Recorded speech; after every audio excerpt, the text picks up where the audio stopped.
Good evening, good afternoon, ladies and gentlemen. Welcome into Hoopsville. Sorry for the delay there for you on the live broadcast. Trying to figure out a couple of things of why, well, we weren't simulcasting somewhere, but we should be up and running. Welcome into Hoopsville on this Thursday edition, 7 o'clock, or what time is it? I don't even know what time it is.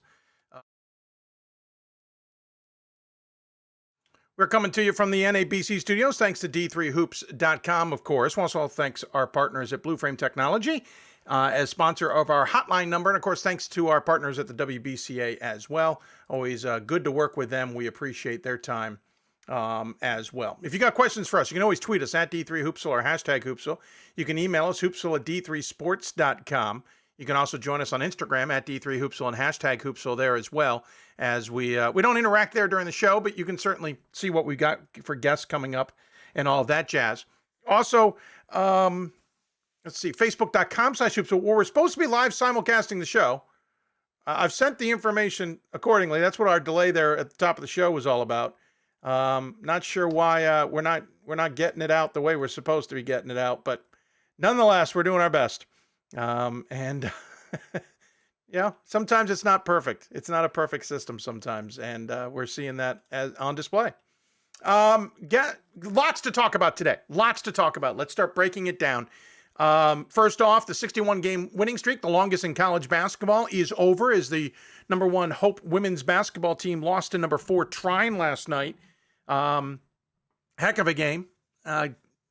Hope was down, I believe, by about 15 before rallying to cut it back to within 2, right? They got within 2? They at least got within 4. I think they got within 2 with about 1:11 left, but just couldn't get over the hump. They kept forcing turnovers at the end on their full court pressure, but then couldn't turn them into points, whether they were missing free throws, they were missing easy shots. They even rushed some shots. It felt, well, it was weird because it felt very Hope in a sense that they were coming back, they were rallying, they were fighting for it. But it felt very unlike Hope in the fact that they were missing free throws, they were missing opportunities. It was crazy. But here's the thing. If they were going to lose this streak to Trine, A, not surprising, B, there are worse teams to lose to, and C, expected. Listen, remember, Gordon Mann and I talked about whether Hope could continue this run on our show right before Christmas. And we indicated if they were to break the record, it would be early next year, the record that Wash U had set, that they could win their first national championship during this streak this year, considering they could have won 3 by this point if the streak had been intact. And we talked about the fact that the one team that could beat them would be Trine. Now, Trine didn't get him at their place. Trine ended up getting him at Hope, which is really impressive, beating him at DeVos Fieldhouse. Trine played well. Trine played really well, I would say, into the last 5-10 minutes. I don't know if they ran out of gas. I don't know what happened. I was watching that and 3 other games simultaneously. So I was trying to keep track of it. Hope certainly buckled back down on defense. They were giving up a lot of easy opportunities defensively throughout the game, but they buckled down defensively. They got a rally in. Trine missed some opportunities as well, certainly, but they also hit the free throws and hit the opportunities they needed to just keep Hope at bay. So the 61-game winning streak for Hope is over. I wouldn't be surprised if they stayed number 1, to be honest with you. Christopher Newport, who now has the longest winning streak in Division III at 33 games, could easily become the new number 1 team as they sit number 2. But I could also see a lot of people keeping Hope number 1. I think the argument is there. Granted, in women's basketball, it's not there as much as in men's basketball, where we expect the losses. We don't expect undefeated seasons. There's only 1 left in men's basketball, and that's St. Joseph's of Connecticut. So on the women's side, Hope may not stay number 1. But we'll see how it plays out. I think it'll be a fascinating top 25. And we'll get the take from the guys coming up on the top 25 double take coming up later. Scott Peterson and Riley Zaris will join us on the show. By the way, another streak that ended was St. Scholastica women's basketball 27-game losing streak. They defeated St. Catherine last night, 61-55. Their last win had come February 8th, 2020 against Crown. So a 27-game losing streak and a 61-game winning streak both ended in women's basketball last night. Lots of other things going on in women's basketball we should point out. I actually highlighted a bunch of items. First and foremost, to recap, obviously Hope loses. They've got Albion coming up. Pretty good team. I feel bad for Albion because Hope's going to be on a mission. Trine's got Olivet coming up. Question becomes, do they have a letdown taking on Olivet on the road. We'll see. I'm not betting on it, but we'll see. Simpson defeated Loris by 7 last night. They've got Wartburg coming up. Wartburg, in the meantime, lost to Dubuque in overtime, 68-62. So big weekend for both Simpson and Wartburg a little bit on their heels at this point. No, I don't want to talk about NYU yet. Whitewater got past Stevens Point, but they needed double overtime to do it, 74-69. Springfield, undefeated, no more. They lost to MIT 76-72. One of MIT's players scored 44 points of the team's 76 in that win. So Springfield now 16-1. They'll probably take a little bit of a hit in the top 25. Eau Claire, the number 16 team in the country, lost to Oshkosh by 13, 60-53. And St. John Fisher lost its second game of the season. Ithaca got them 76-54. 22-point victory there for Ithaca over St. John Fisher. In the receiving votes category, Mary Washington's a little bit on their heels now. They've lost to Stevenson this week, and they got Christopher Newport coming up. Carroll lost to Augustana, 67-58. They'll play and then beat Wheaton, 57-47. By the way, they got Augustana coming up this weekend, so Carroll's got a little bit of work ahead of them. And then other things that are coming up that we'll be watching. Christopher Newport takes on Mary Washington this weekend. Trine and Hope, we mentioned. Trine's got Olivet. Hope's got Albion coming up this weekend. Whitman, who defeated Whitworth, will play Willamette this weekend. NYU's got both Rochester and Emory ahead of them. We'll see if they can stay undefeated. Transylvania, by the way, still undefeated. They've got Bluffton ahead of them this week. Tufts has got number 21 Bowdoin before taking on Colby. Baldwin Wallace has number 19 Marietta coming up, so that's a 14v19 game this weekend. East Texas Baptist is taking on receiving votes category Texas Dallas, so 18 ETBU against UTD. That'll be a pretty good game. We mentioned Marietta's got Baldwin Wallace coming up. Mary Hardin Baylor has got Hardin Simmons coming up here tonight. Bowdoin's got a big weekend. They take on number 8 Tufts, and then they take on receiving votes Team Bates. So Bowdoin's got a big weekend. Remember, Bates beat Bowdoin earlier this season. Hardin Simmons has got Mary Hardin Baylor, as we mentioned. They also then have Concordia, Texas. That's all coming ahead. So interesting situation on the women's side. On the men's side, of course, it was a huge night in basketball. I wish I could have queued it up. I wanted to play because the name of the show is "Oh What a Night, Late December." Of course, it's January. It's late January, but late January ended up being a heck of a night in men's basketball. Illinois Wesleyan lost to Elmer 74-66. I'll be honest with you, Elmer seemed very much in control of that game. Got through the Illinois defense rather easily in that game at moments. A lot of open passes inside in the paint. I don't know. Again, I was watching 3 games simultaneously, so hard to pinpoint. I wasn't able to listen to the broadcast, but it just didn't seem like Illinois Wesleyan was their normal selves.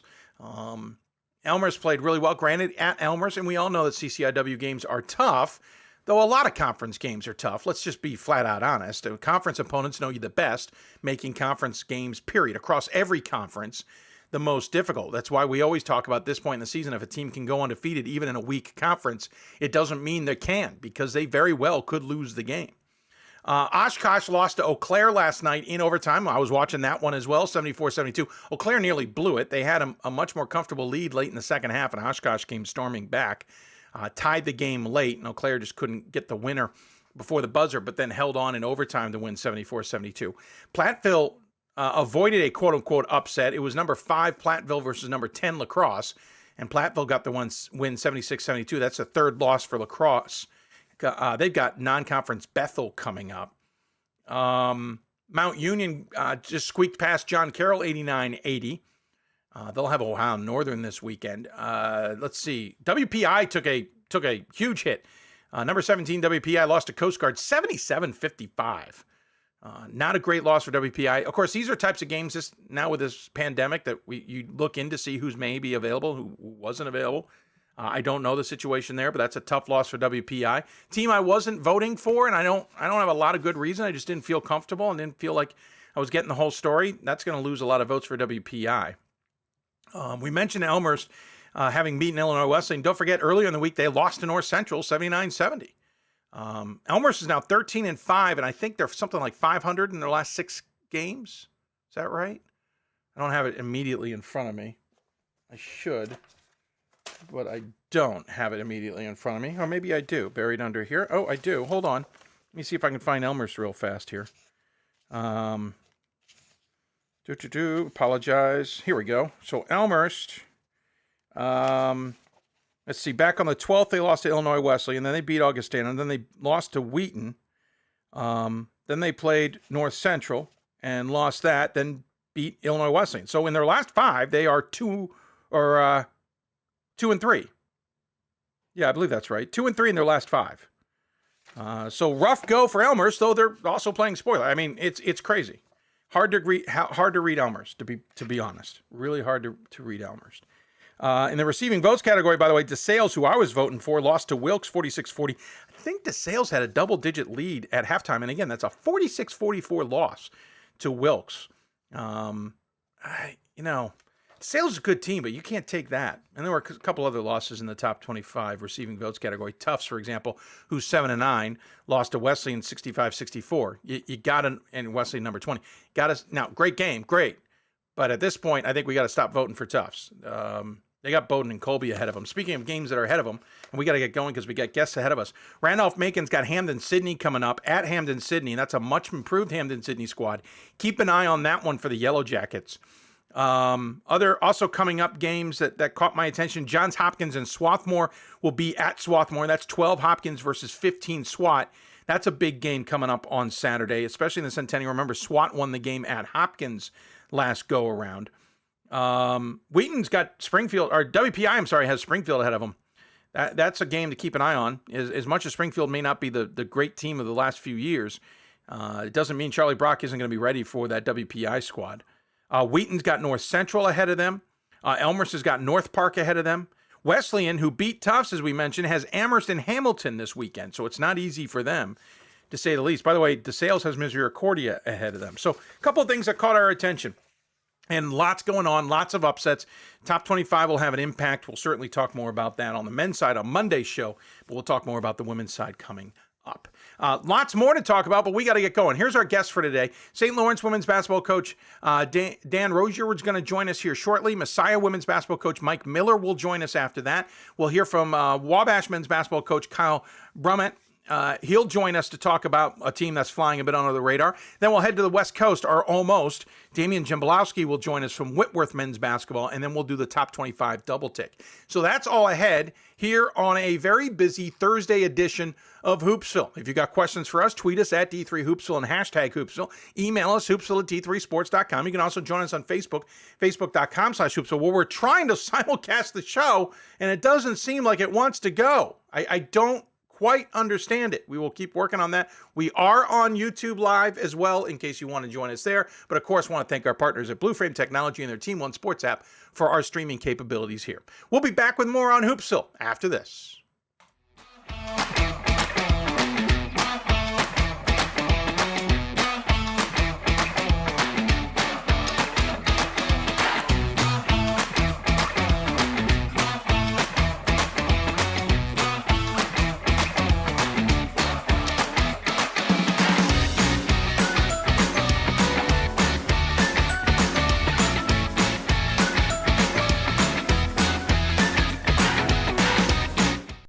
Why NCAA Division III teamed up with Special Olympics, and in giving the gift of sport to those for whom it seemed an impossible dream, we are working to make this a better world. Help us keep that dream alive. You can make a difference. I did receive a non-athletic scholarship upon entering school. I got the presidential scholarship, which was huge for me. I think there's more opportunities for academic scholarships in Division III. I did receive academic scholarships. Just being involved on campus, being a leader, all those things combined kind of get me recognized. It's a great experience for me.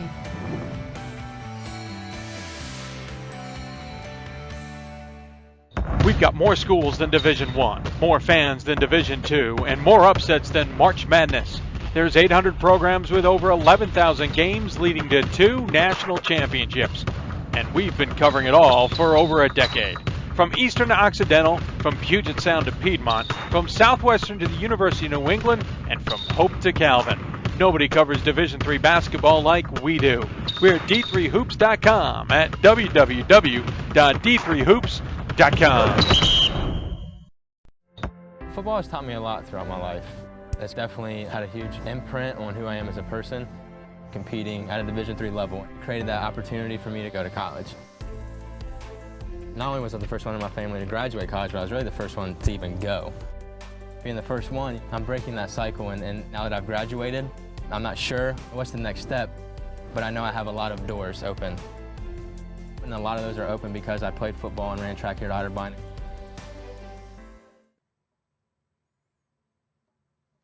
Welcome back to Hoopsville, everybody. Hope you're enjoying the show. If you got questions for us, tweet us at D3Hoopsville or hashtag Hoopsville.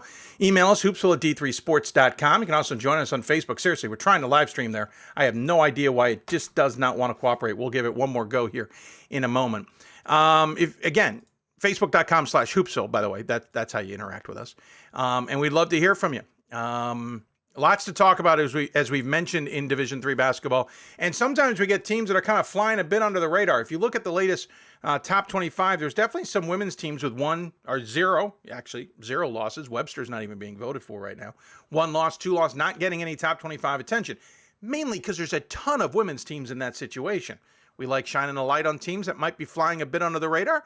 And one of those is joining us now on the Blue Flame Technology Hoopsville Hotline. It's the St. Lawrence women's basketball program. Coach Dan Roiger joins us to talk about the 15-1 squad. Coach, first and foremost, thanks for taking the time. Second of all, heck of a season so far. Thank you, Dave, for having me. We have had a good year so far. We've won some close games, and we continue to battle despite some injuries, and look forward to the next few weeks. It'll keep you on your toes, as they say, the next few weeks. Liberty League, obviously, you all know each other well. We'll talk about that in just a moment. But again, 15-1 for a program that I think, to some degree, we get used to you having good seasons. I don't think we know what to make of them. I mean, 2 seasons ago, you were 18-9. 4 seasons or 3 seasons ago, 4 seasons ago, 17-9. You kind of have these up and down, back and forths, above 500, below 500. But it's a program that's usually in the conversation in the East region.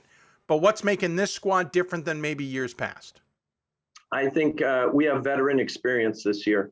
That team 2 years ago, we still started 2 sophomores and 2 juniors, and now those kids are seniors all together.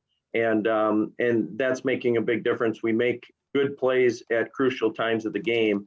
And when you start freshmen and sophomores, even a mix of them, that's always more of a challenge. So I think our veteran leadership this year has been very beneficial for us. That certainly is a key. We'll talk more about the team here in a moment. Your 1 loss is to Ithaca in overtime. Of course, Ithaca just got a big win last night as well, 71-70. That means the standings, you're technically tied with Vassar at 9-1, and Ithaca's lurking at 8-1. It seems like a 3-horse race at this point in time, and that was not a hit at Skidmore there at 4-4. 9-1 with Vassar and Ithaca. I mean, when I look at this conference, Ithaca we're used to. Vassar's a little bit of a surprise. They're doing well, and then you guys are sitting there. Is it just those 3, or do you really have to worry about those we haven't talked about? Well, I think there's 3 other teams that could knock us 3 off. I think Vassar, Ithaca, and ourselves are right now a little bit ahead of those teams, but not so far that on a given night they couldn't, beat a team. And so our goal is to keep beating those teams and then battle it out with both Vassar and Ithaca. Yeah, listen, it won't be easy. We're certainly aware of that. The Liberty League never is. What was it about the Ithaca game in overtime back on the 14th that just didn't go your way?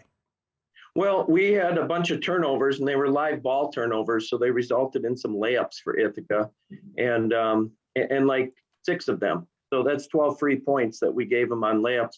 We actually had a 5-point lead with 2 minutes to go on the ball, and we had 3 turnovers in a row. And that opened the door for Ithaca. They didn't convert every time, but they got it close. And then they had a player make a play with 9 seconds left, and we had a shot at the buzzer, and it was in and out and around the rim, but it wouldn't fall in. And game to Ithaca. What I find interesting is when I look at it. Well, I mean, you talk about the turnovers. That's a little bit reminiscent of what I watched last night with Hope and Trine. Trine just was able to hold on a little bit. But you talk about the turnovers. How much, you talk about senior leadership, how much is that game now feeding you guys? Hey, we got to play out the 40 minutes. We got to close out these games. We got to not let those opportunities kind of just pass us by. or is it forget and move on? Well, I think for that one, it's learn and forget. Okay. We have to learn from those experiences. And one of them, we just didn't meet the ball very well. And another one was a bad pass. So there's learning experiences. So hopefully we don't repeat them. And those are the mistakes we haven't made in our other games that we closed out. We had an overtime win against Hamilton. We beat Williams by 1 point. And so we've had some nice wins where we didn't make those mistakes at the end of the game. But one of them we did, and that cost us. Obviously mistakes are key, but a season can be a grind. So errors are gonna happen. How do you mitigate them? How do you get past them? How does a team like in yours, everyone's gonna make mistakes, in your case, learn from it, but more importantly, know that next time you won't have that happen? Like, how does that mentality work?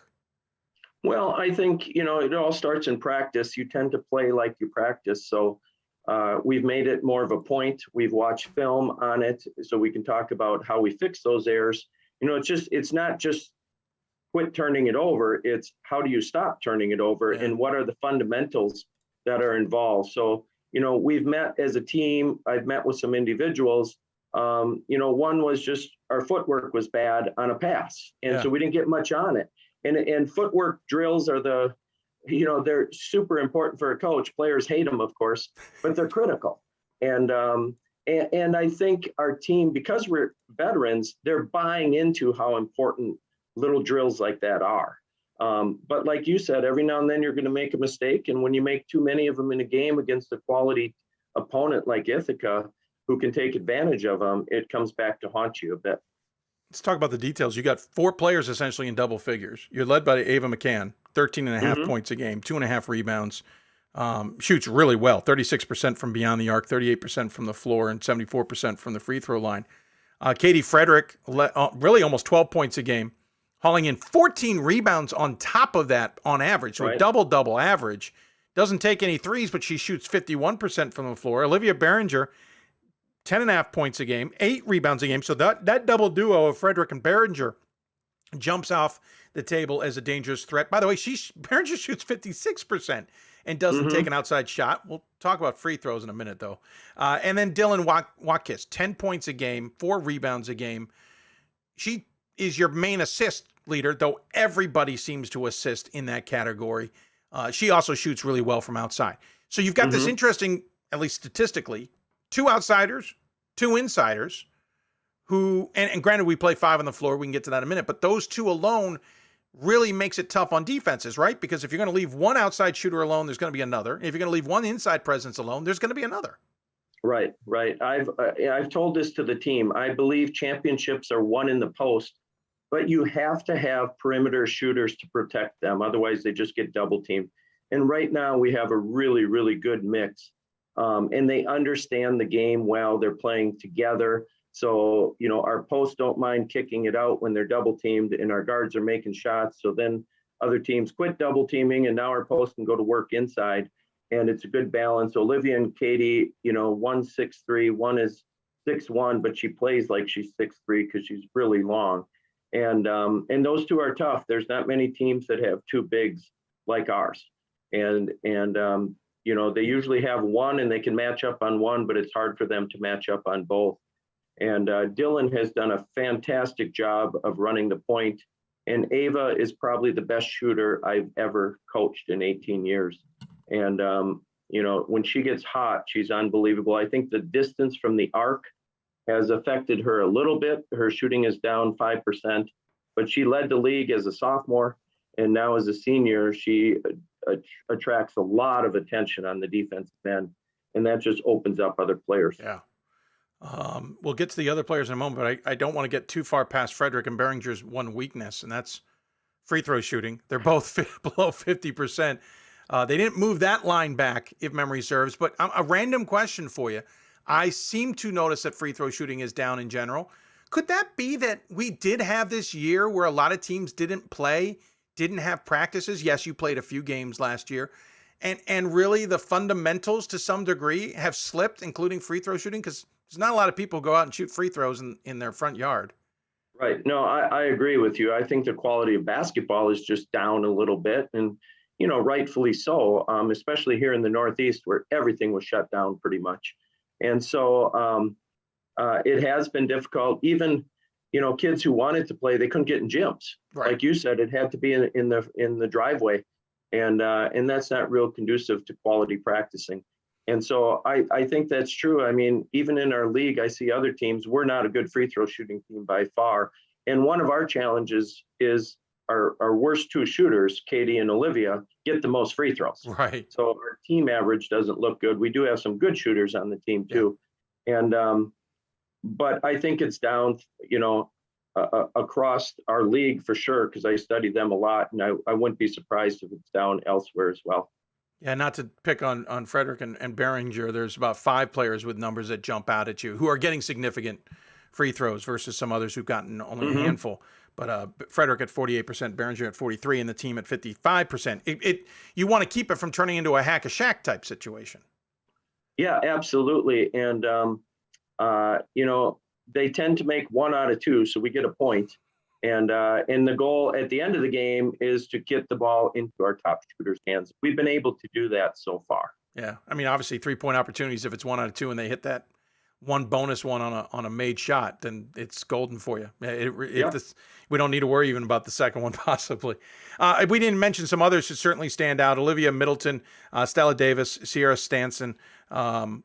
Middleton's only played in 9 games, but my point being is a lot of points there before we get to the rest. So while we got the top 4, you also have 2, 3, 4 more players who can contribute when necessary, and that certainly helps as well. So it seems like you have good top, but really good depth. We do, and Olivia Middleton is a great basketball player. I projected her to start, but she had a knee injury that kept her out pretty much up till Christmas. And so she's just coming back right now, and that will add to our team, no question. She's really shifty. She's a good shooter. She's a great passer. And she's just kind of working her way into game shape right now. She's been back for about 4 weeks. And she's a player that can, dominate a game. She could put up 20 anytime. And we're just waiting for her to get to that level again. You lost a couple of games earlier in the season, or earlier this month, January 4th and 7th against Cortland and Bard. Bard being a conference play, Cortland being a non-conference play. I just noticed that you guys have added them back on. Bard will take place on, I believe, the 24th, and then you'll squeeze in Cortland on the 31st. So you're coming up on a stretch here of a lot of games in a tight span. How do you approach that from a team perspective? Well, we actually played Bard this past Monday, Dave. The 24th was this Monday. Oh, right. You're right. It is the 24th. Yeah. I'm fine. I know my dates. So we just finished them. The Cortland game was canceled. The SUNYs got changed a little bit. Gotcha. And I don't think our schedule's been updated yet. No, it has. It just hadn't gotten that canceled. far. Yep, I see it's canceled now.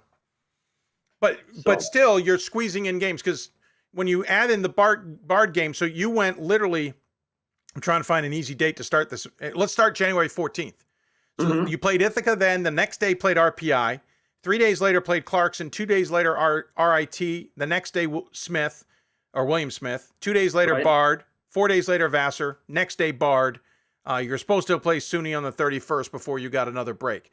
So you had a little bit of a stretch here that's been really tough. How you keeping the team fresh? Yeah, well, we're taking 2 days off a week right now. Wow. And so we're trying to keep their legs fresh, and we've cut practices down to 90 minutes. With veterans on my team, we get a lot out of our 90 minutes right now. And so, as long as they're intense and focused, now we'll actually go 2 hours, but a half hour is film or strength training or something else. But no, I think this year, especially after taking off last year, rest is really important, and both mentally and physically. And so, we couldn't do that the week of Clarkson. But when we played Bard Monday, we actually took Tuesday off again. And then we have 2 days of practice to get ready for Vassar Bard. And then the rest of the year now we play Friday, Saturday. Yeah. So we practice, we take off Sunday, we practice Monday, and then we take off Tuesday again. And then come back with practices Wednesday, Thursday, and then play on the weekend. Yeah. I mean, the month of February is actually in pretty good shape. You play 6 games between the 4th and the 19th. 4 of them are on the road. The first 4, you won't get back home until the end. So my other question would be, are you going to try and make up the game you lost with Cortland? Not necessarily Cortland, but are you going to try and make up a non-conference game somewhere in there just to make sure you get the max you can? I've reached out to a few teams. I want to, with the competition in our league, I don't want to sacrifice league games for that. And, I was not happy with 3 games per week for 3 straight weeks. That was going to be tough. And we've got 2 of them done. The other one has been canceled. And I've reached out, but it needs to be on a specific date. Yeah. And it needs to not involve a ton of travel. The Bard game was tough for us because it's a close to a 6-hour trip. And we left that morning, played that night, and came back that day. Oh. And, so it's a 15-hour day. Those are tough. Yeah. And if I have to do that again, it starts affecting other games. Yeah. I don't want to do that. I think this year, if we go into the NCAA selection and they look and we have 24 games, I think they understand, this year of all years that, hey, there are some teams that just weren't able to pack them all in. And that's where the winning percentage is the key word there. It's not necessarily total games. Quickly back to the conference, obviously 6 games left in that February stretch. And it will include, as we mentioned, some of the teams you're going to be playing against for that run. Ithaca's coming up on the 12th, for example. You're done with Vassar. How do you stay on top? Or can you stay on top? Or is it, I know home court advantage is important. Is this something that you guys can take advantage of and force everybody, we should point out, to go to the furthest northern reaches of New York State? I think we got a shot. The conference runs through Ithaca, though. They beat us on our court. And so we have to go to their place and get a W. And I know how hard that's going to be. Our players know how hard that's going to be as well. But we also look forward to the challenge of doing that. And if you want the top seed, you got to earn it. It's not going to be given to us. And, I think Vassar has to come here and go to Ithaca. Ithaca gets to host both of us. And we get to host one and go on the road for one. And we got to be real careful because, as I mentioned, there's some other teams that can knock you off if we don't show up on a given day. Yeah. And this year of all years, you don't always play teams at top strength. And so, we could have an injury, we could have a COVID outbreak tomorrow, and you see 2 or 3 losses and you're like, oh man, St. Lawrence isn't playing well. Well, you never know. Yeah. We might not have our top players at that time. And it's, it's a chance we all take. And I got a feeling that some of the leagues and even some of our teams are the ones that just avoided extended injuries or illnesses. And that's true every year, but I think this year, due to COVID, it's even more. Sure. Yeah, I misspoke. You obviously have Vassar coming up with that Bard game. I was thinking February you're done with them, but yes, you obviously have a big game with Vassar at home coming up. By the way, quick before we let you go, how's the weather been up there in Canton, New York? The fall was very mild, November and December. We didn't get snow this year. Yeah. We had a few snows, but it always melted until like 2 days before Christmas. And then the first couple of weeks of January were mild, but the last 2 weeks it's been a little bit more Arctic, shall we say.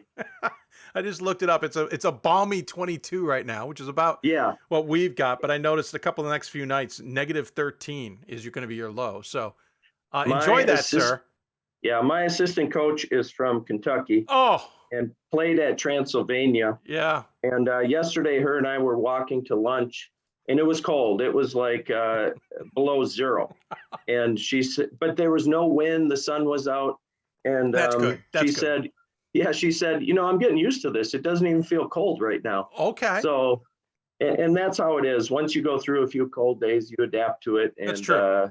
And you get used to it. As one who's been to upstate, not as far that, and lived in Maine and Chicago, yeah, I agree with you. Once you're used to it, it's in your blood. Hey, Coach, really appreciate the time and the candor. Also appreciate you humoring us a little bit as well. We always give the coach the final word. Any final thoughts you want to share with those tuned in?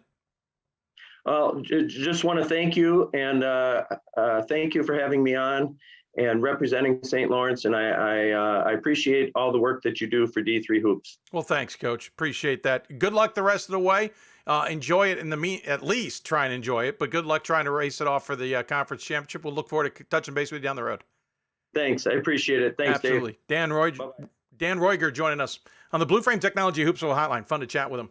Again, they are 15-1 overall, 9-1 in conference play. Big games coming up. Vassar, obviously this weekend as well. We'll take a break. When we come back, we'll head south.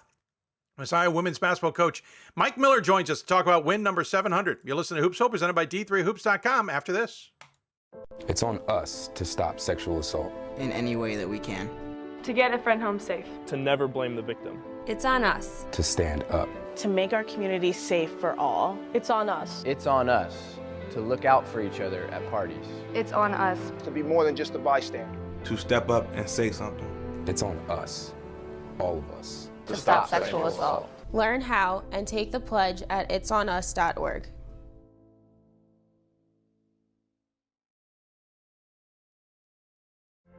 Football has taught me a lot throughout my life. It's definitely had a huge imprint on who I am as a person. Competing at a Division III level created that opportunity for me to go to college.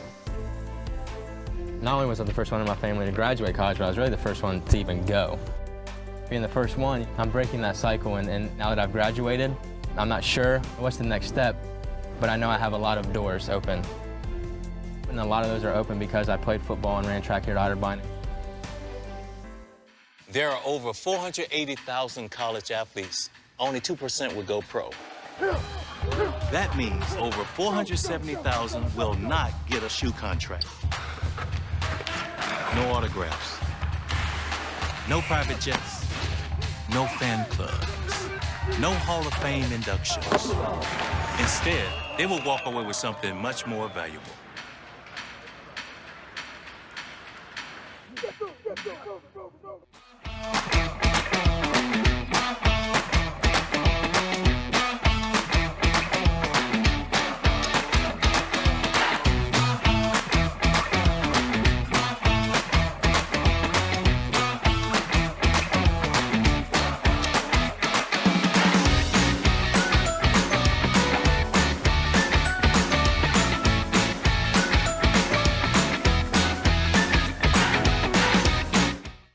Welcome back, everybody, as we continue to roll along on this midday version of Hoopsville. Reminder, we're going to be midday really for the next few weeks, just due to circumstances.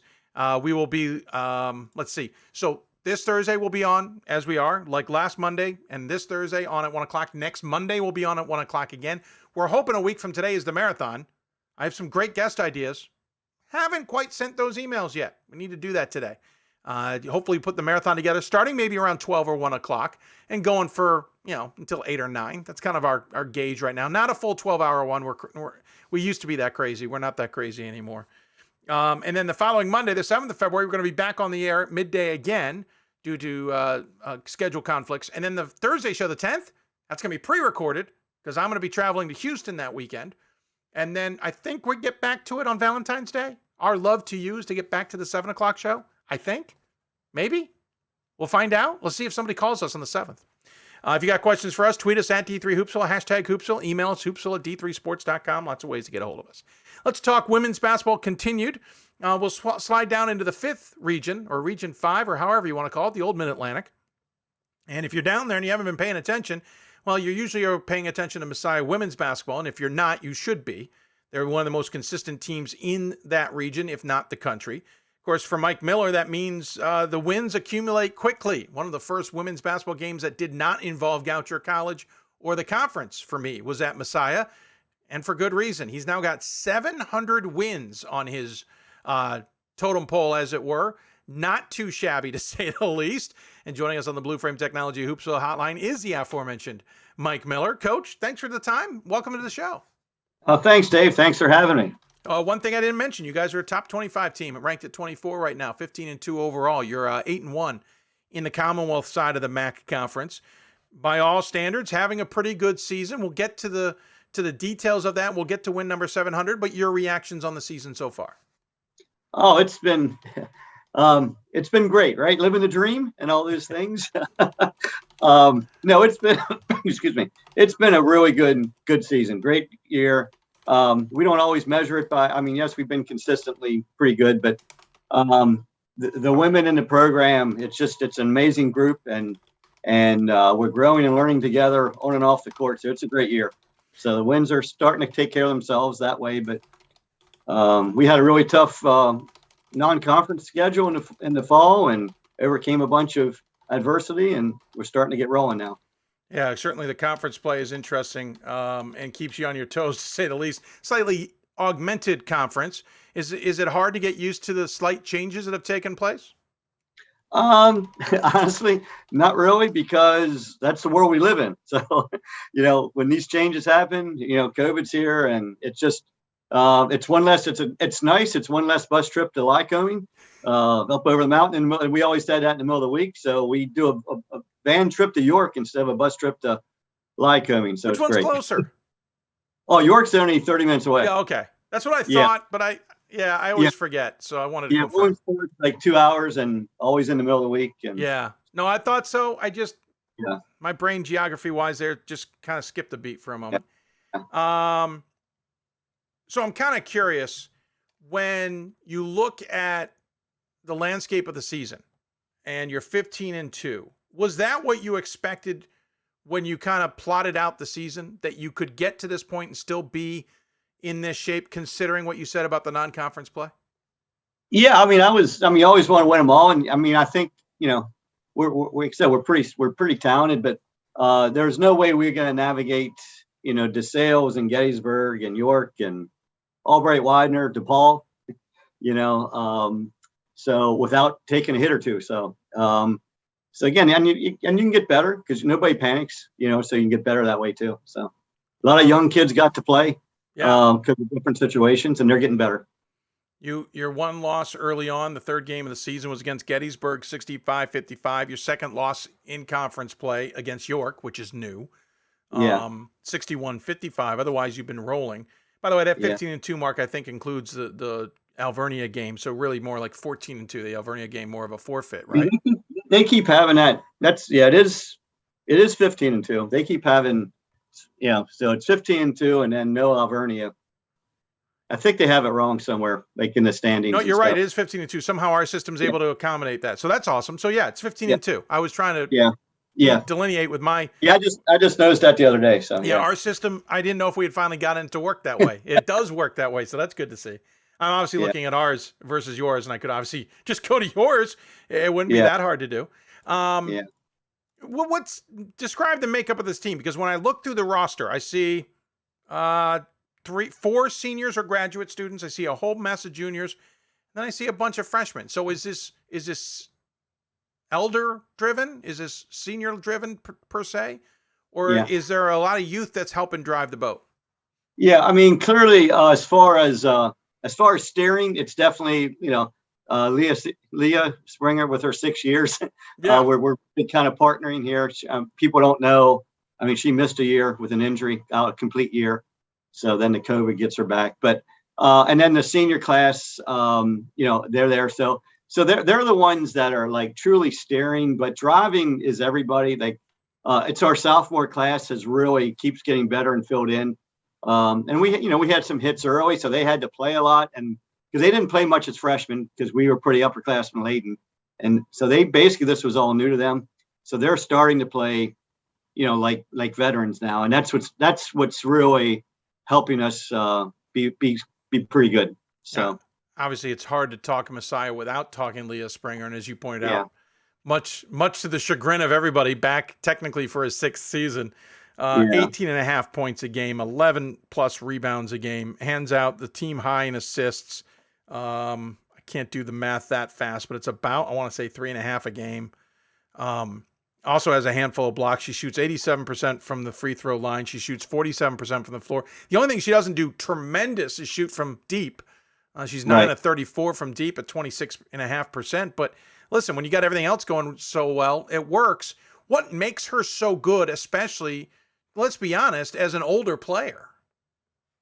Yeah, she still has the want to, and so that means she has a schedule where she's not, always able to be with us. So if that's the case, she's in the gym, doing workouts and doing things and maintaining her skill. She's an amazing person who's going to run really hard through the finish line, on and off the court. She's a great leader and mentor to the young players, and like she's fully engaged. So, I mean, what makes her great is she chooses to be engaged with everybody in the program and take time with them. So what takes her time away? I mean, she's a graduate student, so she actually has those hours. Like she missed, we did move practice. Like tonight she won't be at practice because she has to work till 6 o'clock, that kind of thing. So, so it's all, if things pop up, so you're saying there's something more important for her than basketball, Coach? This can't be a D3 thing. Well, I don't know if that's true. I think for her bosses, there's something more important. Fair, sir. Fair. No, because she loves being with her teammates. So, yeah. But what else about that team then? Because it's not just the Springer show. You've got Elena Eckley at 10+ points a game. Morgan Adams. I did it backwards. 8 points a game. Megan Zimmerman 7+, almost 8. Amber High at 7 points, 6.5 for Reese Harden.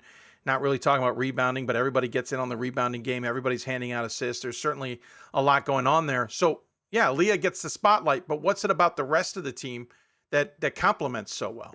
Yeah, I believe there's really a buy-in because even with Springer, like we want to pass the ball, we want to move the ball, and we have players that if you over commit to Leah, that can make plays.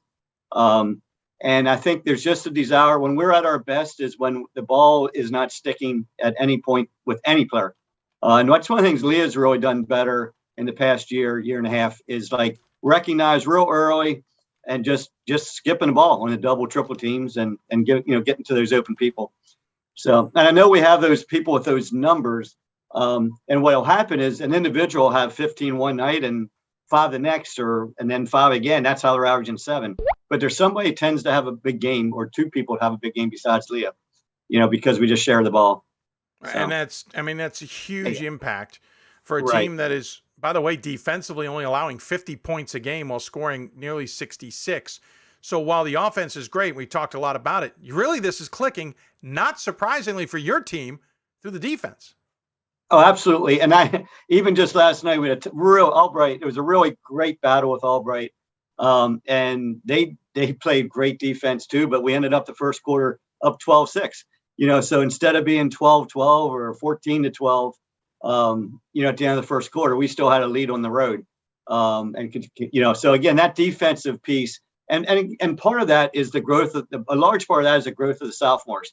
Because when the season started, like they were still in essence freshmen, and they keep improving. And now those defensive numbers, we keep tightening the grip pretty good. That we have depth and can play people, and we aren't losing it on the defensive end. So there's no doubt that's kept us in some games. Yeah, shooting, allowing 35% from the floor, 24% from deep, and teams are not taking advantage of the free throw line because they're shooting less than 60% from there. Yeah. They're out rebounding opponents by 8. Them missing foul shots is kind of odd. So it was odd for us last night. We went 1 for 6 in the first quarter. Wow. So for a team that shoots 80%, that's staggering. Yeah. So that would have been nice to have another 3 or 4 points. Yeah, I'm sure. Let's talk about the rest of the way. You got York on the road. You're going to have to go down to Spartan Land there. Then you're home against Leb Val and Stevenson. Of course, Stevenson just knocked off, I just said it, and I forgot who Mary Wash. Mary Washington. In non-conference play. And then you got Alvernia, Hood, and Widener ahead, 2 of those 3 on the road. So you got an even keel here, 3-3, home and away in the final 6. And when you look at the standings, York's ahead of you by half a game. So obviously the York game coming up is huge, but they're all important. How do you position the team? What are you telling them as you gear up for the final 6? Yeah, I mean, they're looking forward. They're competitors, and they're looking forward to going down and playing York on Saturday. But it's true. I mean, all the cliches are true, but this group, because we have those upperclassmen, those 3 seniors and Leah, like they're the ones. I actually was just in a broadcasting class, and this came up. The question came up. I'm not saying a whole lot because the upperclassmen know what the wars are going to be like in league. You can start seeing all around when you look at the scores. Second time through the league, it's just if things get closer, the games get closer. There's upsets. They're aware that every game matters, and everybody's going to be doing, having a sense of urgency, at the end. So, and I don't know, like in the MAC, we're leaving, everybody gets in the playoffs. So maybe there won't be as much sense. I mean, everything's different. You just don't know. I was going to say, that's definitely different for the MAC, where it used to be top five. Yeah, no, I was trying to remember. Top five. Of course, the Commonwealth, again, changed. You have different members. You have York in there, so there's been some tweaks.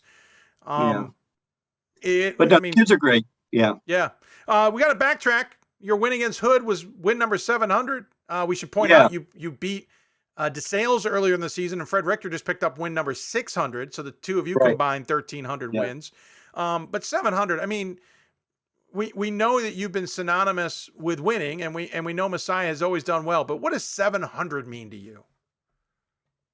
Yeah, I mean, it's I don't really have a whole lot of like tangible thoughts. This has been the most reflective I've been on any of these type of situations. I mean, and my wife is just trying to train me just to say thank you. I used to just, I haven't gotten fired, so the numbers add up. So keep your head low. And but seriously, I think it's just all the text and emails and just communication from parents of alums, and things like that, just realizing that our program, not me, but our program, Jody Noble has been 34 years of the 36, and but our program has really affected positively the lives of so many people, including the parents. So it's just really good to know. It takes the pressure off winning when so that 700 comes up and it's a reminder we're here for more than winning, So yeah, no, fair. Certainly an interesting perspective. I got to ask you a little bit about Yvonne Kaufman. Speaking of winning, Elizabethtown, she won 8 conference championships. She won 689 games just in E-Town alone, which of course is well over 1,000.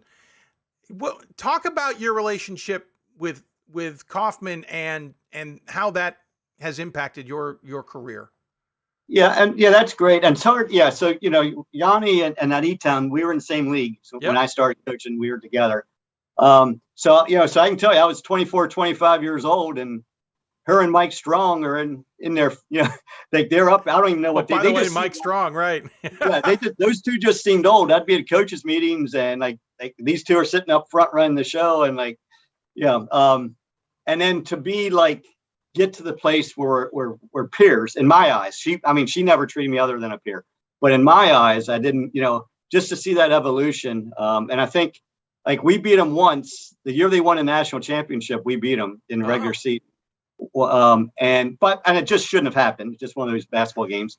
But I think the other 22 times they beat us.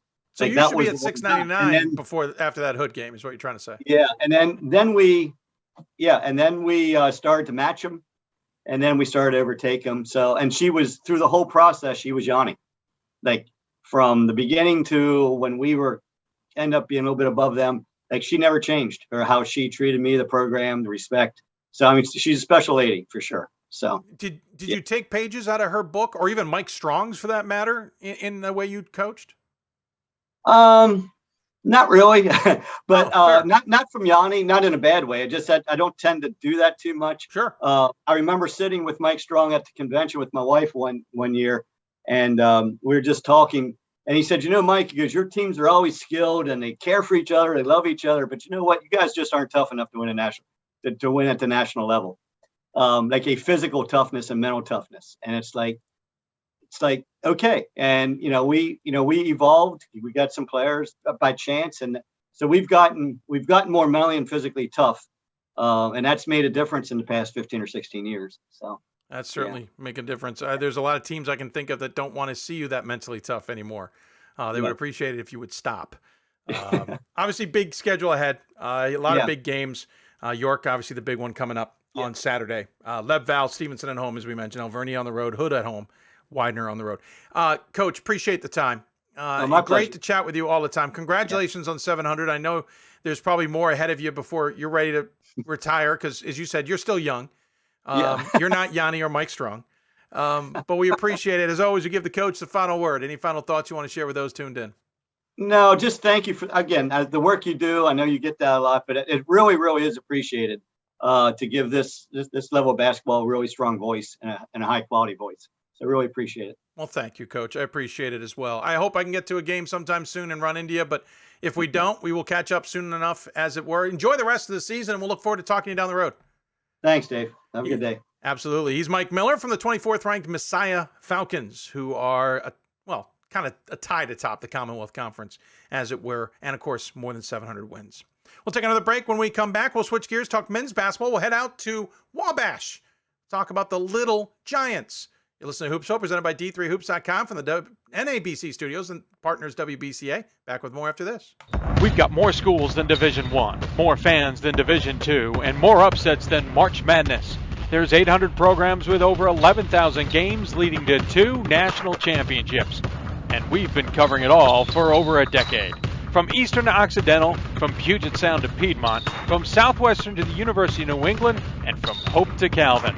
Nobody covers Division III basketball like we do.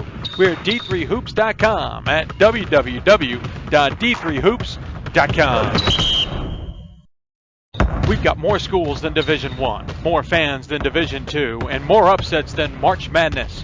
There's 800 programs with over 11,000 games leading to 2 national championships. And we've been covering it all for over a decade. From Eastern to Occidental, from Puget Sound to Piedmont, from Southwestern to the University of New England, and from Hope to Calvin. Nobody covers Division III basketball like we do.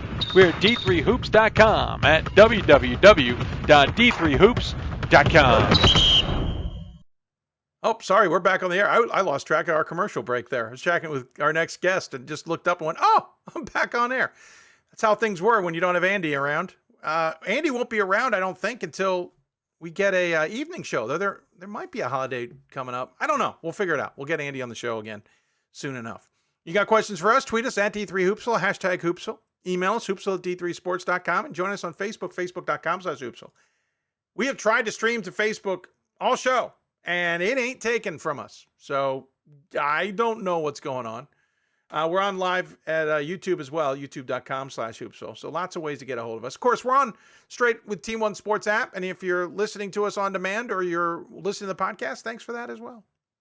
All right, so talking men's basketball now. One of the teams we're probably not talking enough about or at all out of Region 7. They've gotten a little bit of attention in our top 25 double take.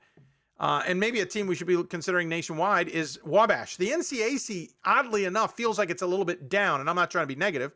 Just doesn't feel like the normal NCAC. Well, Wabash, though, is taking advantage of that opportunity. They're 13-3 overall. 2 of those losses came in the opening 3 games of the season against Hanover and Marietta, and they played Marietta tough. They're 8-1 in conference play because their one loss is to breakout Oberlin, who unfortunately had a tough loss last night. By the way, they still got the rest of the conference to play, and it's a grind of a season. So joining us on the Blue Frame Technology Hoopsville hotline, we welcome in the head coach of Wabash, the Little Giants head coach, Kyle Brummett. Coach, first and foremost, thanks for taking the time, and congratulations on what is a tremendous season so far. Yeah, we are off to a great start. I appreciate you having me on, and looking forward to. We've got a big week in front of us, so looking forward to continuing to compete as we have 2 games this week. Yeah, 2 games this week, and obviously more ahead. We'll talk about that in a moment. A lot of it because of postponements. We'll talk about that too. But let's go back to November. You started off with a win against Center, 74-70. Then Hanover tripped you up by 2, and Marietta got you by 8. Tough start against some tough opponents. Center maybe not having as great a season as we're used to, but Hanover and Marietta certainly are having dynamic seasons. And then you beat Marietta, and of course you beat Emory at Marietta. And of course, the Emory and Marietta games were both at the Great Lakes Classic. So you rebound immediately from that Marietta loss and back-to-back losses to get a big win over Emory. Just tell me about that roller coaster, because it had to have been hard to get everybody kind of reset when you just took another tough loss to Marietta. Yeah, a lot of credit goes to our guys. Roller coaster is a good way to put the last 2 years.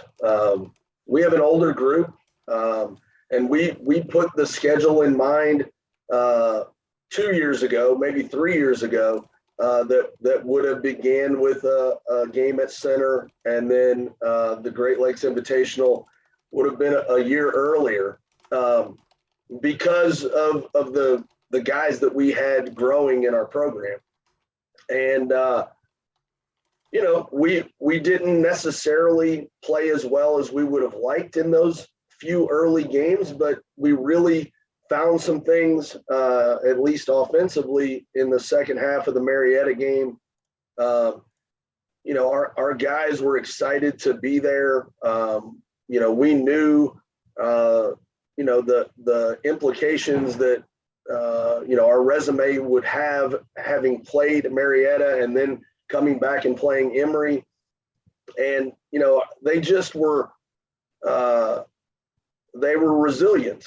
And, you know, we played really well. You know, we had a larger lead in that Emory game, and, you know, we're able to kind of hold on in a high scoring game. But, you know, it just, we opened our season with a scrimmage against Illinois Wesleyan. So, you know, like those are the kinds of games that this group of guys needed to be in to continue to build the program in a way that is similar to what Worcester and Wittenberg have historically done in the North Coast. Yeah, certainly. You had in the scrimmage game against the Titans, and you had a heck of an opening run to the season. And so I guess coming out of that 2-2 essentially is great. And you springboarded it because you beat Denison out of that. You beat Roseholmen out of that. Oberlin surprised you. And let's be honest, Oberlin's kind of been playing spoiler a little bit at 5-12. They're not, they're deceiving 5-12 from what I'm reading into. Yeah, they had a 12-point lead against Worcester, I think, last night. Yeah, right. You know, unfortunately, a tough loss to Worcester. Worcester closed that out in an unbelievable run, holding Oberlin scoreless for the last 6.5. And then you got back on your winning ways. Ohio Wesleyan, Wittenberg, Mount Joseph, Anderson, and then Oberlin. You got back. Interesting enough, you played Oberlin twice in conference play before the new year, which is a rarity, I think, in any sport.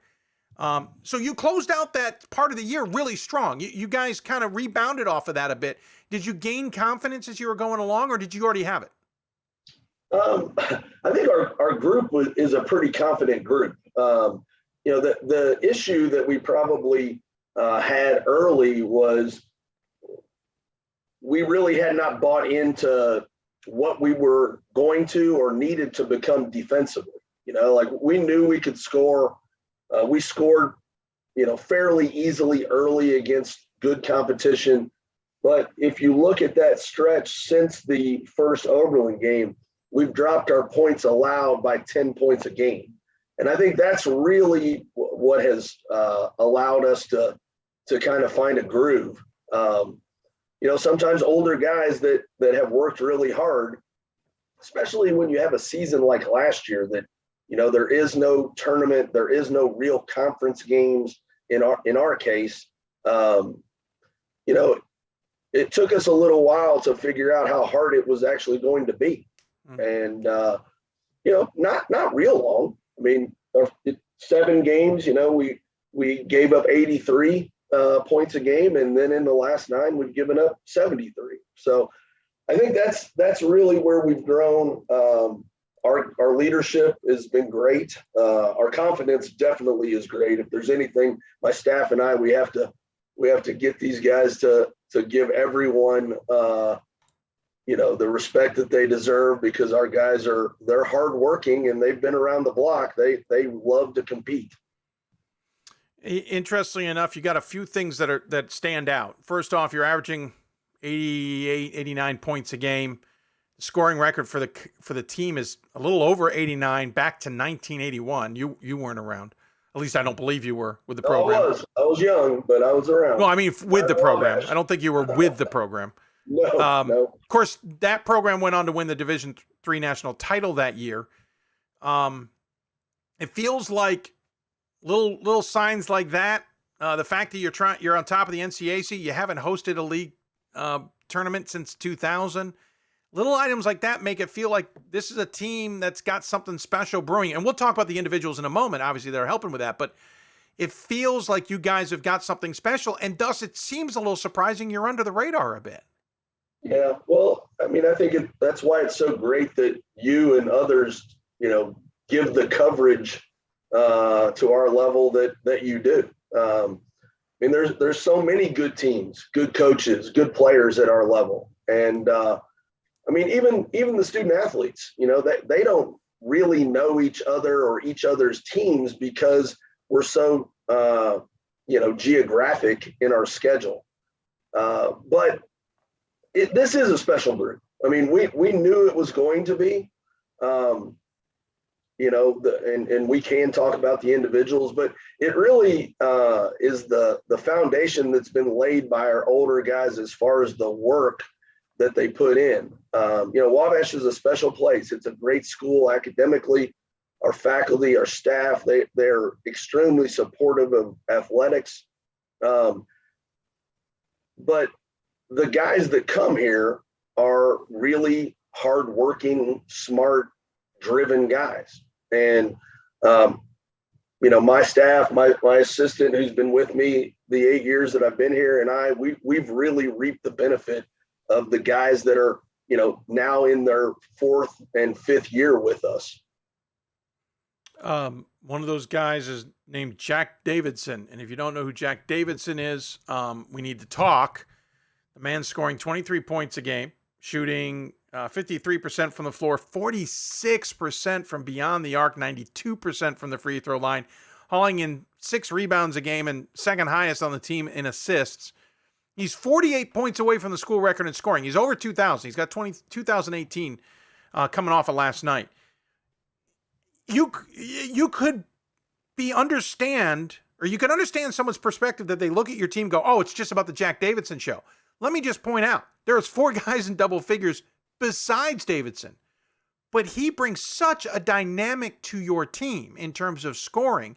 He's deadly from the free throw line on top of that. Talk about how he's made the team better and how he's made individuals better and how they play off of him. Yeah. Well, I guess it makes sense, but he's also the hardest working basketball player that I've been around. He loves to put the work in. So that's really special. And, like I said, when as coaches, when you put your blueprint together, we anticipated, Jack graduating a year ago. And, then Kellen and Tyler's class would be seniors now. Obviously everything slides around when we're dealing with what we've dealt with for the last 2 years. But, the way that he goes about his work has really springboarded so many of the guys in our program. And it's attracted a lot of other guys, in the basketball crazed state of Indiana that are hoopers, that just love to be able to get in the gym. He's been our leading scorer all 4 years that he's played. He's also been our leading assist guy until this year. So, I think that's been an interesting dynamic to have 2 guys that are playing to make the other guys better. I think that's become a little contagious. If you broke our program down over the course of the last 5 or 6 years, I mean, our assist turnover is so much better right now than it was previously. And, those 2 guys have a big part to play in it, but the other guys are also really bought into, hey, we're so good offensively, we can't not get a shot. And, like Jack's helped us build that kind of motor. He's special. I mean, there's no doubt about it. I'm not sure that I know there's a lot of really good players, but I would put him up there with anybody that plays at our level. Yeah, he certainly stands out. The scoring is ridiculous. The free throw shooting is ridiculous. By the way, the whole team is good at free throw shooting. You guys are second in the nation in free throw shooting behind DePaul. Some other little stats, by the way. Top 15 in offense, top 15 in three-point percentage. I'm going to skip Tyler for a moment because Kellen Schreiber jumps out at me because he's 4th in the nation or top 5 in the nation and leading the conference in shooting percentage. He's 73.3%. He's hit 99 of 135 shots And by the way, he's only shot one three-pointer. He's 0 for 1. That's an insane number. And when you've got Davidson on the outside making and dishing and shooting and whatever, and you got him on the inside not missing essentially, that feels like a dangerous 1-2 punch. Yeah, it is. We, in the best way we could, we took advantage of last year. We played 12 games, and Jack was not here. So, Kellen and Tyler obviously had the keys to the car. They grew as players. Both of them averaged right around 20 points a game in the 12 games that we played. And Kellen shot 70% from the field. And previously in his freshman and sophomore years, like so many good Division III players that are in that 6'5" to 6'6" range, a lot of people had told him that he needed to be a perimeter player. And, whether it's good coaching now or bad coaching then, he took 93s as a freshman. And, he made some, it wasn't great. It was 30-some%, but he made some. A credit to him and his teammates. Last year we moved him around a little bit. He played the 3 and the 4 as a freshman and sophomore. We moved him to the 5 last year, and it was a little bit of he probably felt like it was an experiment. I mean, we pretty much felt like we knew what we were doing. And he, again, shot 70%. And, it was actually 69 point some percent. And he knows to the percentage point. I think he took 3 threes last year. He was 0 for 3. So he would have been over 70% if he wouldn't have taken the threes. And he's bought into that. So he's really improved. He's really committed. Last night he was 9 for 10. He also had 11 rebounds. We're really balanced on the glass. So, he's not a guy that's going to average a double-double, but he definitely can go out and get you one. We're reaping the benefits of having a number of all-conference players, all-conference type players. Yeah, no, absolutely. And again, he jumps out at me, but he's not the only one because, again, I mentioned you guys have 4 guys in double figures. You also have Tyler Watson, who we mentioned. You talked about 16.5 points again. Paltry, 47.5% from the floor. I mean, wait a minute. Oh, anybody would die for that percentage. 13.5 points from Amani Jones. He leads the team in rebounding as well at 6 rebounds per game. And by the way, that top 4 we just mentioned, 5-6 rebounds each. So it's distributed well. And it's still Jesse Hall and Idris Redmond and others guys on this squad that are stepping up. So it's not just the Davidson show, but he puts on a show. It's not just the Schreiber can't stop him, but he can't be stopped. It's all these other guys too. How do you now at this point keep that momentum moving with this unit and not have it kind of flatten out? Does that make sense? Not have February end up being just kind of too much. Yeah, well, we used that Oberlin loss at home to really try to recalibrate our daily work. Our guys, especially the 4 guys that get the most recognition, the 4 scorers. I mean, they are gym rats. They are shooters. They're in their extra. They're what you want to coach, and they all are. But they've laid that foundation. We came out of early December, and really we had you mentioned it earlier. We had 3 games postponed right between New Year's and early January. We were actually able to. We missed about 6 days together when we would have played a few games, but then we had just the way that the schedule worked out and rescheduling. We had about 7 full days of practice before we had another game. And I think that served us well. A lot of times at that time of year, you're banging against somebody else, but you're really not practicing in a way that you can fix some of your problems. A lot of your fixes come from watching the film and trying to get them mentally dialed in. But we got better physically in January, And, there's no guarantee. I mean, we got Denison on Saturday, and then we haven't played Worcester yet. So we still have 2 games against Worcester.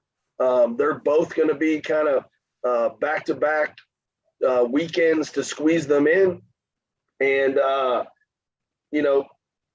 I really think focusing with this group on the defensive end has honed them in, that they have something to focus on that really they as players, they had not focused on to the level that they are committed to it right now. Somebody could trip us up. There's no doubt about it. We've got to stay the course. Each game is obviously the most important. I heard your previous guest say the cliches are true. But these guys, they are driven. I mean, they're committed. They know that they know who the other good teams are. Yeah. And they want to be that. They know that people think our league is down a little bit. We know that good teams aren't going to make the NCAA tournament. So, it's a fun group to be around, but they're into trying to make this a special run. Dating back to last night's game against Wittenberg, you're playing 9 games in 25 days. That's a game less than a game every 3 days, or a game at less than every 3 days is what I'm trying to say. You'll go back-to-back this weekend with Denison and Worcester at home. You'll go back-to-back the following weekend, again at home against Allegheny and Hiram. The advantage being you're at home. You won't go back-to-back the rest of the way, but you're still jamming a lot of games in because you had Worcester, Allegheny, and Hiram all delayed at the beginning of January. We may go back-to-back again. We've still got 1 game to get back. So yeah, well, I was going to say, I know not all of them's on there, so maybe there's another one. So add it in. So you're going to go 9, or you're going to go 10 and 25, so 1 every 2.5 days, or 9 and 22 days coming up still to play. That's a grind. How do you keep the guys fresh? How do you keep them from flaming out? How do you keep the focus on the bigger task and let them understand it's okay, to maybe take something off here and there just to survive? Yeah. It's challenge. There's no doubt about it. The bus ride to Wittenberg yesterday, 3 hours back. It was a really competitive game. I mean, the score got away a little bit, but it was physical. And some of those guys that are playing a lot of minutes, they're older guys. They got older bodies. So, there's a method to the madness. Today we'll love on the foam rollers. We'll have a lot of ice. We'll watch some film. We'll try to get in the weight room a little bit. And, we won't do as much banging around as we prepare for Saturday and Sunday. And, we also have some good young players, so, you mentioned Idris Redmond, he's a sophomore, Jesse Hall, he's a freshman, those guys, they need to keep getting better. We've got a few other guys that are kind of that 9th, 10th, 11th guy. They're good enough to play in the games, so my guy, Jack Davidson, he doesn't love it, but, we were able to sit him down a little bit more last night than we normally would have. And, my assistant always reminds me, it's a lot easier when you can score 85. Yeah. And, we've been really consistent offensively, so, being able to, like last night, it was a close game at the half. We left a few points on the board. We were pretty confident coming out that we were going to have a 40 to 45 point half in the second half. And, so we were focused on our defense and we came out hot. So we were able to kind of rest our 2 guards a little bit more in the second half than you normally would think you would when you go on the road to Wittenberg. Well, you've answered a lot. I appreciate that. Great perspective on your squad. I appreciate it as well. As a top 25 voter, I've had you guys just kind of sitting there. I'm like, what do I do with these guys? Like, I feel like they deserve to be in, but there's about 50 schools that deserve to be in too. So it's a tough one. So I appreciate the insight to give me a little bit of help. As always, you give the coach the final word. Any final thoughts you want to share with those tuned in? Yeah, I'll tell you, we're good. You know, I mean, there are a lot of good teams, and you know, I know it's a tough job. We're really excited about where we're at. You know, it will be tough to play 9 or 10 and 20 some days, but this group, they're up to the challenge, and we're going to continue to keep getting better. I really anticipate we're going to be better in February than we are right now. That's scary to think about. Coach, thanks for the time. Enjoy it out there in Wabash land, and tell Brent Harris I said hi. Will do. Thanks, Dave. Absolutely. Kyle Brummett joining us from Wabash. Again, team is off to a tremendous start. We're well past off to a tremendous start at this point. We are at having a great season and worth watching as they hold the NCAC mantle at this point. When we come back, we'll jump out almost to the entire West Coast, almost to the line. We'll be on the eastern side of a western state. We'll talk Whitworth men's basketball with Coach Damion Jablonski joining us on the show. You're listening to Hoopsville, presented by D3Hoops.com from the NABC studios.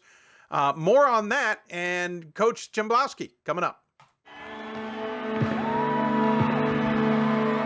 Great moments are born from great opportunity. That's what you have here tonight. That's what you've earned here tonight. This is your time. Now go out there and take it.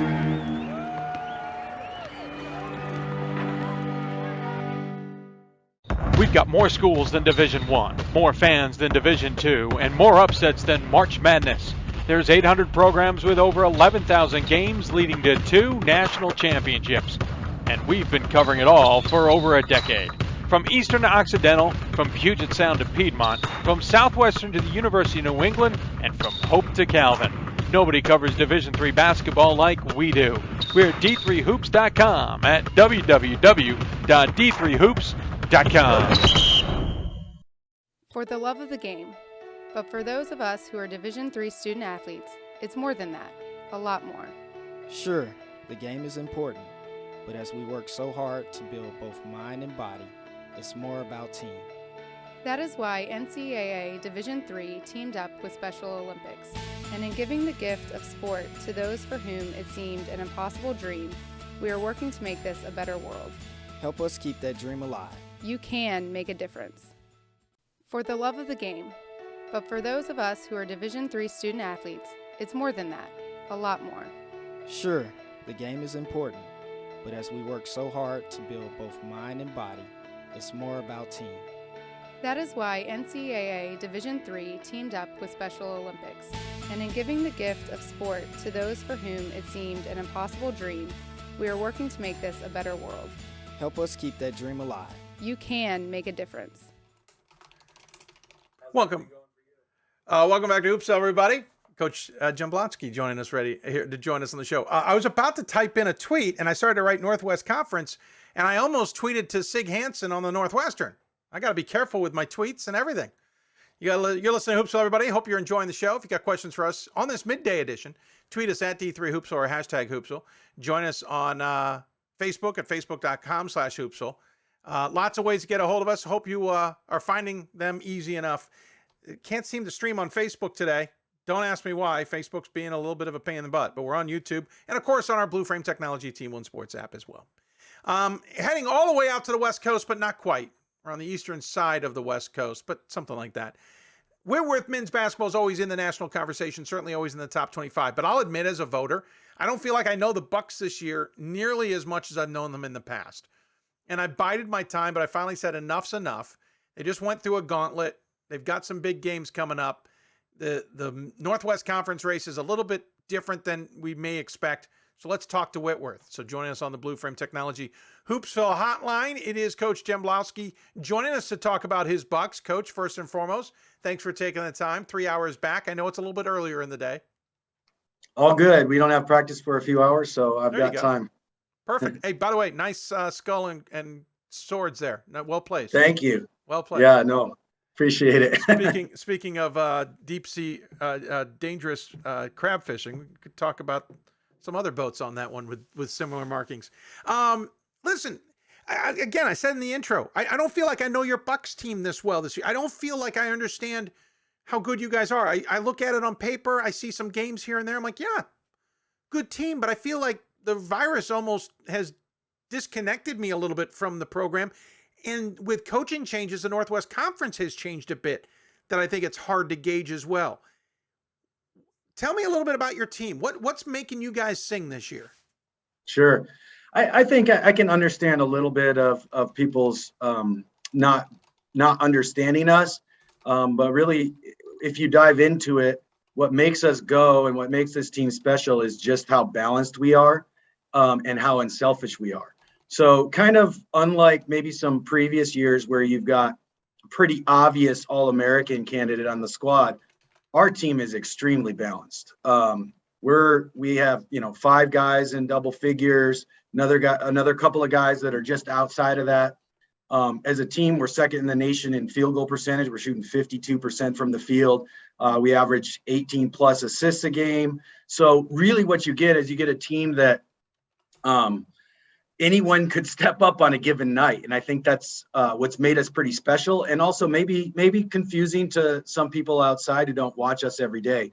The other day we had a game at Lewis and Clark, and we had 8 guys in double figures, which is just insane to have 8 guys in double figures. But it again, like I said, it's what makes us special. And I think our guys are super unselfish, pass the ball really well, cut really well. And we've, as the season's gone on, proven to be a pretty formidable offense.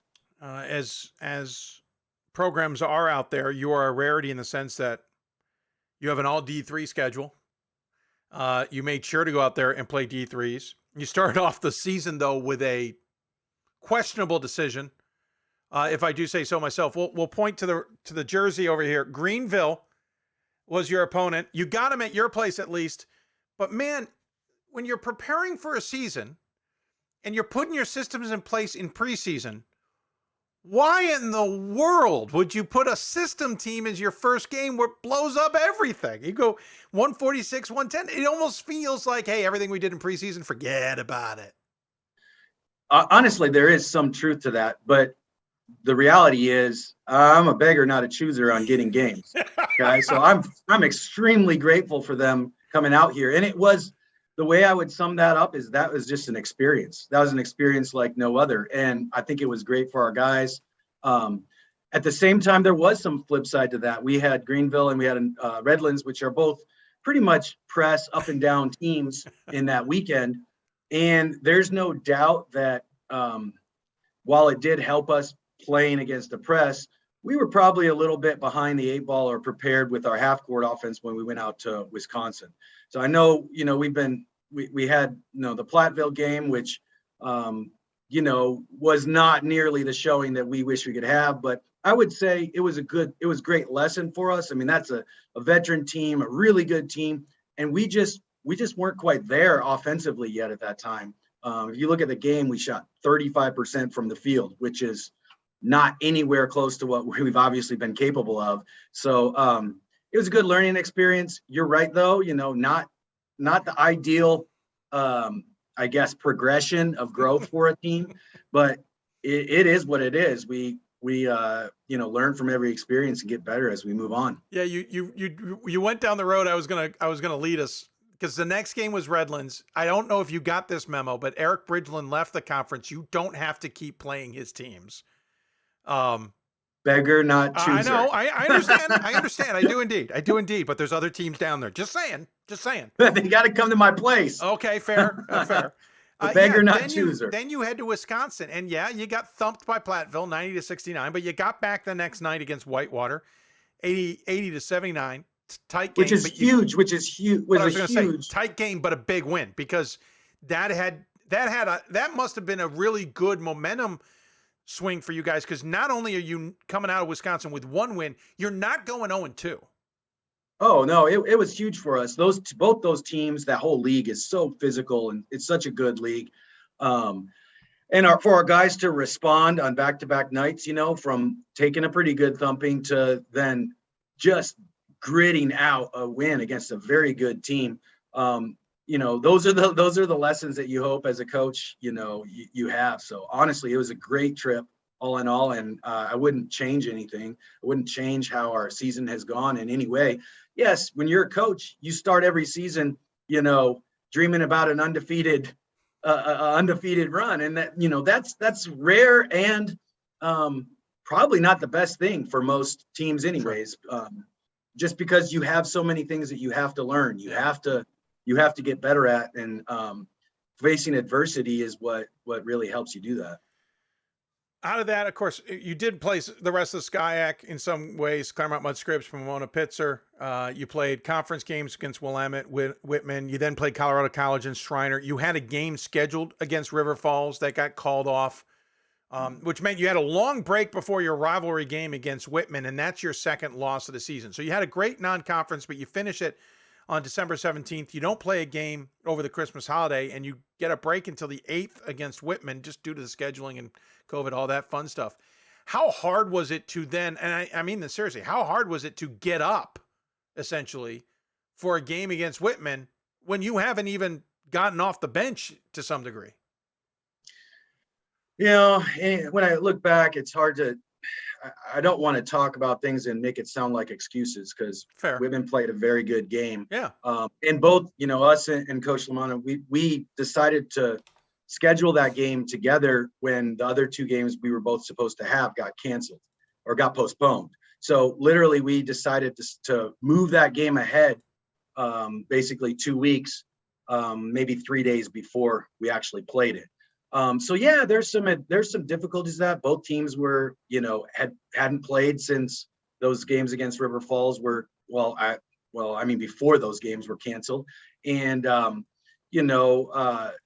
it's difficult. It's been part of the thing that we've all had to deal with as coaches in COVID is the flexibility. And yes, there's no denying that these student athletes have been through a lot, and their motivation or their ability to get up for one game or another has been tough. And, that game, we didn't play our best. We also, we're coming off losing one of our best players, unfortunately, for the season, in Jordan Lester, who had a season-ending knee injury with less than a week before, and that played into it. But boy, have our guys responded. And like I said, I wouldn't change anything. We've had a great stretch since then, and I think that loss kind of poked the bear and helped us, reestablish our identity, and our guys have really gotten up since then. Yeah, since then you've gone on to win 6 straight: Puget Sound, Pacific Lutheran, Linfield, Pacific Lewis, and Clark George Fox. Ahead of you, though, is a beast of a schedule. You've got most of the conference still to play. You, in fact, have 7 games to play for the rest of the way. You've got a stretch there where you play 4 on the road: Linfield, Pacific, Pacific Lutheran, and Puget Sound in the span of 4 straight. That's coming off of what was already a bit of a beast here in the last few. Since the 14th, you've played 6 games. So you're kind of grinding things out a little bit with some breaks here and there. How do you keep everybody kind of fresh? I'll tell you what, so before the season, I would say these next couple of weeks on paper look like the toughest stretch. Two big road, weekends in a row against, what we thought would likely be the other 2 best teams, and they've kind of been like that. So, but then this last stretch, 6 games in 9 days, that just trumps it like no other. And that was a grind, and it's tough. And, you got to do your best to prepare and keep the guys fresh with less live reps and more ways of getting your body right and ready and recovering. So it's been tough as a coach, but boy, I couldn't tell you, I am so proud of the way our guys responded after that Whitman loss and over this really tough stretch. We had 6 games in 9 days. We won by an average of 22 points. We beat the next 2 best teams in our league by 28 and 47, I believe. It was an awesome run, and which is part of the reason, I'll be honest, I was a little bit shocked we ended up on your dubious conversation the other day. I came off of this 10-day stretch feeling really great and proud of my team. And it's kind of like a kid getting a new birthday outfit, walking into high school feeling pretty confident. And then all of a sudden the popular girls are talking about my acne. I was blown away. So it is what it is. That's your job. But boy, was I surprised to be in that discussion. I think in hindsight, I think a better spot for you guys would have been debatable, but I understood the point of the dubious. I love the analogy. The way I thought you were headed there was you got a great birthday suit only to find out you weren't wearing anything. That's where I thought you were headed, but I like the acne reference. No, but it's also why I have you on, because I kind of want to understand better who you guys are as a team and what we don't understand. Listen, I see a 97-69 win over Pacific Lutheran, and I think high of Pac Lou from what I saw at the Vegas event, and they weren't even at 100% out there. They were missing their top 2 guys, and I thought highly of them. And you spanked them. I'm like, okay, that's interesting, but they lost to Witt by 2. So I'm trying to figure this all out and gauge it. What do I make of the Platteville game? What do I make of other things? And it's hard sometimes, and that's why I felt like I didn't know you guys that well this year. One thing I will say, Dave, and I think sometimes, it's tough. You guys are trying to gauge, sort out teams that have 1 to 3 losses that separate them. I mean, it's really tough to do the job you're doing. But one thing I think that gets lost sometimes just about college basketball is it's really hard to win conference games on the road. Oh, sure. It is really hard. I mean, it can be hard to do it at home. It can be hard to do it at home, but on the road, it's like a different level. And like I alluded to before, perfection is very rarely achieved in college basketball, especially through a conference season. Especially on the men's side, yeah. Yeah, so, there's great teams out there that are ready to compete, that know you very well, that have great crowds that are going to get on you and change the environment. That's what makes college basketball so fun. So yeah, I mean, I understand to a certain degree, I guess maybe some of the questions, but yeah, if I were to just put it out there, I mean, I've been here, this is year 11 for me, and we've had some really great teams, and I can't, it wouldn't be fair to try and measure, but I will say this is one of the most unselfish basketball teams we've ever had. I mean, listen, you and I have talked a lot off air too. I mean, I've known this Whitworth team for fairly well over the years. For you to say that jumps out at me, and that's significant to me to hear those kinds of words. Quickly, just to mention, JT McDermott leading the way, 13.5 points a game, 3.5 rebounds. He's one of your, I think he's number 2 on assists. Shoots 63% from the floor. Miguel Lopez, by the way, McDermott also dangerous from outside the arc, 48%. Lopez, 11 points a game, 7 rebounds a game. Paxson, 11 points a game. Doesn't have a lot of rebounds, but he contributes another way. Shoots 49% as well. Shoots 39% from outside. Doesn't get to the free throw line often, but he barely misses. Liam Fitzgerald also in double figures at 10.9. You mentioned Jordan Lester out now, but he had 10 points a game as well. And I really should say McDermott actually is number 1 in assists because the number 1 guy on the stat sheet is Lester. So we got a sense of who you guys are. If you don't mind, I want to go back a little bit. I want to go back to almost 2 years ago. You guys were probably one of the rare teams that really understood what was going on with the possibility of playing, because the NCAA was telling you, don't get on the plane just yet. You guys were flying to the East Coast for a Friday game? No, Saturday game, right? Because we were splitting up the Sweet 16. So I think you had a Saturday game. Saturday game, but it was a Thursday morning. It was Thursday morning. So you were going to get on the plane to get out there Thursday night so you could practice Friday for a Saturday. That's right, because we had some games on Friday, some games on Saturday scheduled. How surreal was the experience of literally living the decision by D3, NCAA, whatever, as you guys were going along? Because to some extent, you have to go because you can't keep delaying this trip. But on the other end, why go if we're not playing? I mean, that had to have been surreal. It was, it was traumatic to a certain extent, and Sure. We're not the only ones who experienced it, but it really was. And, looking back on it, it seems like a decade ago, not just even 2 years ago. And I think back of just how much I didn't really understand what we were about to be getting into. Yeah, I don't think any of us did.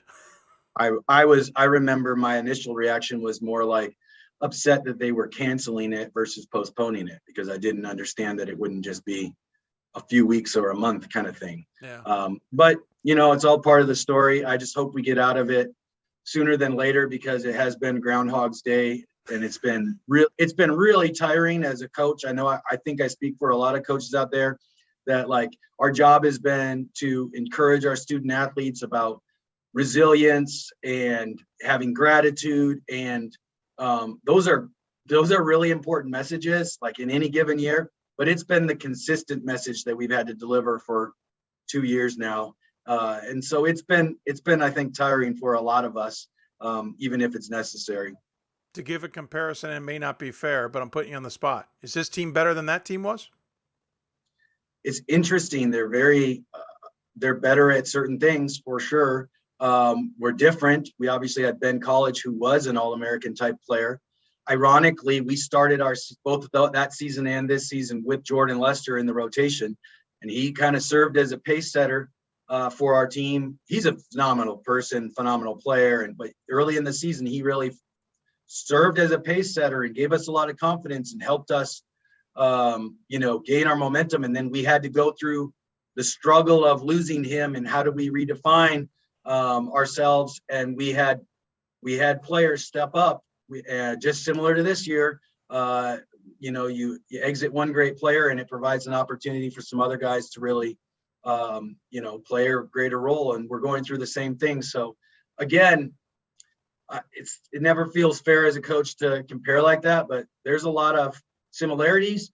And I think there's a lot of things that we do better than that team. Maybe some things we don't, come up to par with, but I'm very excited about where we're at right now.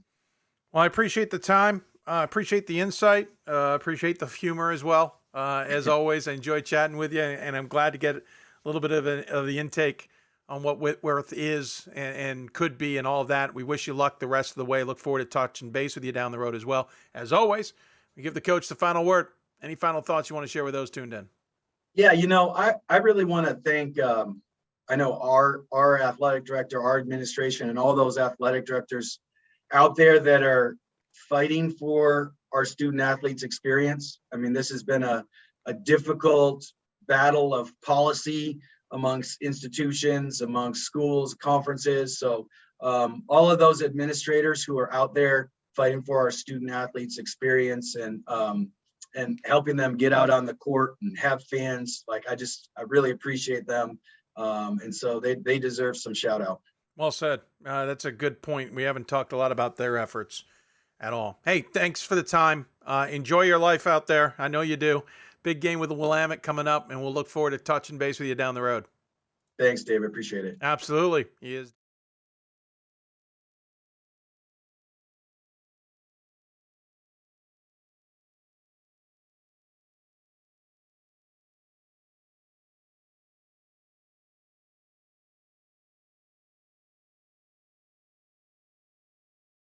Call me Coach Jay from here on out.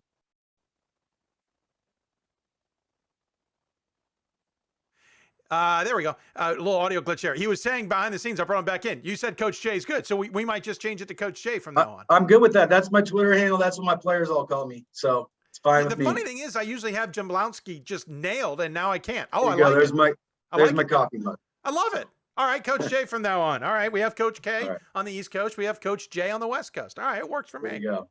Hey, you take care of yourself. Talk to you soon. You too. Take care. Coach Jay joining us on the Blue Frame Technology Hoopsville Hotline. We're cheating from now on. Big game against Willamette coming up this weekend. We'll take another break. When we come back, we talk women's top 25. Riley and Steve join us. You're listening to Hoopsville, presented by D3Hoops.com. Back with plenty more after this.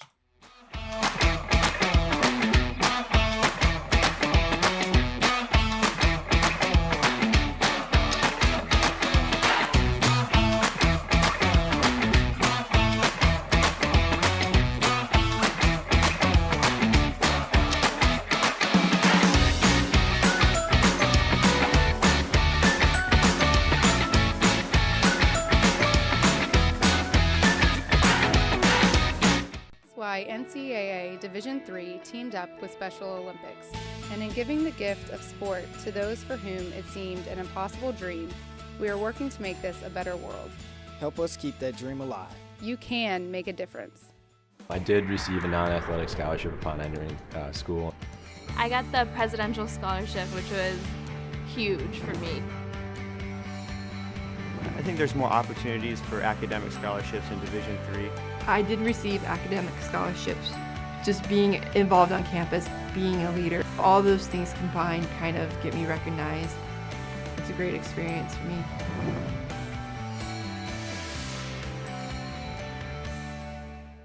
We've got more schools than Division I, more fans than Division II, and more upsets than March Madness. There's 800 programs with over 11,000 games leading to 2 national championships. And we've been covering it all for over a decade. From Eastern to Occidental, from Puget Sound to Piedmont, from Southwestern to the University of New England, and from Hope to Calvin. Nobody covers Division III basketball like we do. We're at d3hoops.com at www.d3hoops.com. Football has taught me a lot throughout my life. It's definitely had a huge imprint on who I am as a person. Competing at a Division III level created that opportunity for me to go to college. Not only was I the first one in my family to graduate college, but I was really the first one to even go. Being the first one, I'm breaking that cycle, and now that I've graduated, I'm not sure what's the next step, but I know I have a lot of doors open. And a lot of those are open because I played football and ran track here at Otterbein. Welcome back to Hoopsville, everybody. As we continue to roll along on this Thursday show, quick reminder, again, we will be on the air next, I'm trying to remember this, the next few shows in the afternoons. So next Monday at 1 o'clock Eastern, next Thursday, knock on wood, is our Hoopsville marathon plan, starting about 12 or 1 and going into the evening. Then the 7th, we will certainly be on at 1 o'clock. The 10th will be a pre-recorded show. 14th, as of now, scheduled for an evening show. But who knows? We'll see when we get there. If you've got questions for us, tweet us at D3Hoopsville, hashtag Hoopsville, email us Hoopsville at D3Sports.com. Join us on Facebook, Facebook.com/Hoopsville, where we tried to live stream the show. It doesn't like us. We are live streaming on YouTube at YouTube.com/Hoopsville. But if you're on via the Team One Sports app or Blue Frame Technology, don't leave. That's where we want you. Let's see. Quick note, women's top 25. Obviously, the next one coming out will be on the on Monday. Hope, the overwhelming number one at 25 first place votes, but obviously lost last night. Christopher Newport and Transylvania were 2 and 3 as undefeated teams. NYU undefeated. If they get through the weekend, they would move up from 7, I'm sure. Springfield, the other undefeated in the top 25, lost. And there are 2 other undefeateds, one not even receiving votes in Webster. And I thought Scott Peterson had a good breakdown of why not in the D3 boards. It's a shameless plug of the D3 boards. In the top 25 conversation on the women's side. The other undefeated is Roger Williams. They are getting first place vote. They are getting top 25 attention. So we'll see how it all breaks down. But how about the rest of the top 25? Joining us on the Blue Frame Technology Hoopsville hotline, it's our top 25 double take team for today. In the if you're watching on the screen, on your upper left corner, it is Scott Peterson. And in the upper right, it is Riley. It's Zayas, right? Correct. Yeah, okay. I've been saying names wrong all show, so I figured I'd make sure. You know what? There's one thing Scott needs to do. We need to get some Hope gear behind him to represent the colors right. Though Hope took the loss, so we're going to start off the gate with a tough one. I know you're a little disconnected, but at the same time, a little proudful as well. Hope loses its 61 game winning streak in women's basketball, Scott. Stings a little, but I mean, they're still good. Yeah, they're still good. I don't think that a team that wins a big game should necessarily move up automatically, and conversely, a team that loses a big game shouldn't necessarily move down either. You and I think the same way. I think if we're judging by the eye test and who do we think is the best team going forward, I still think it's Hope number one.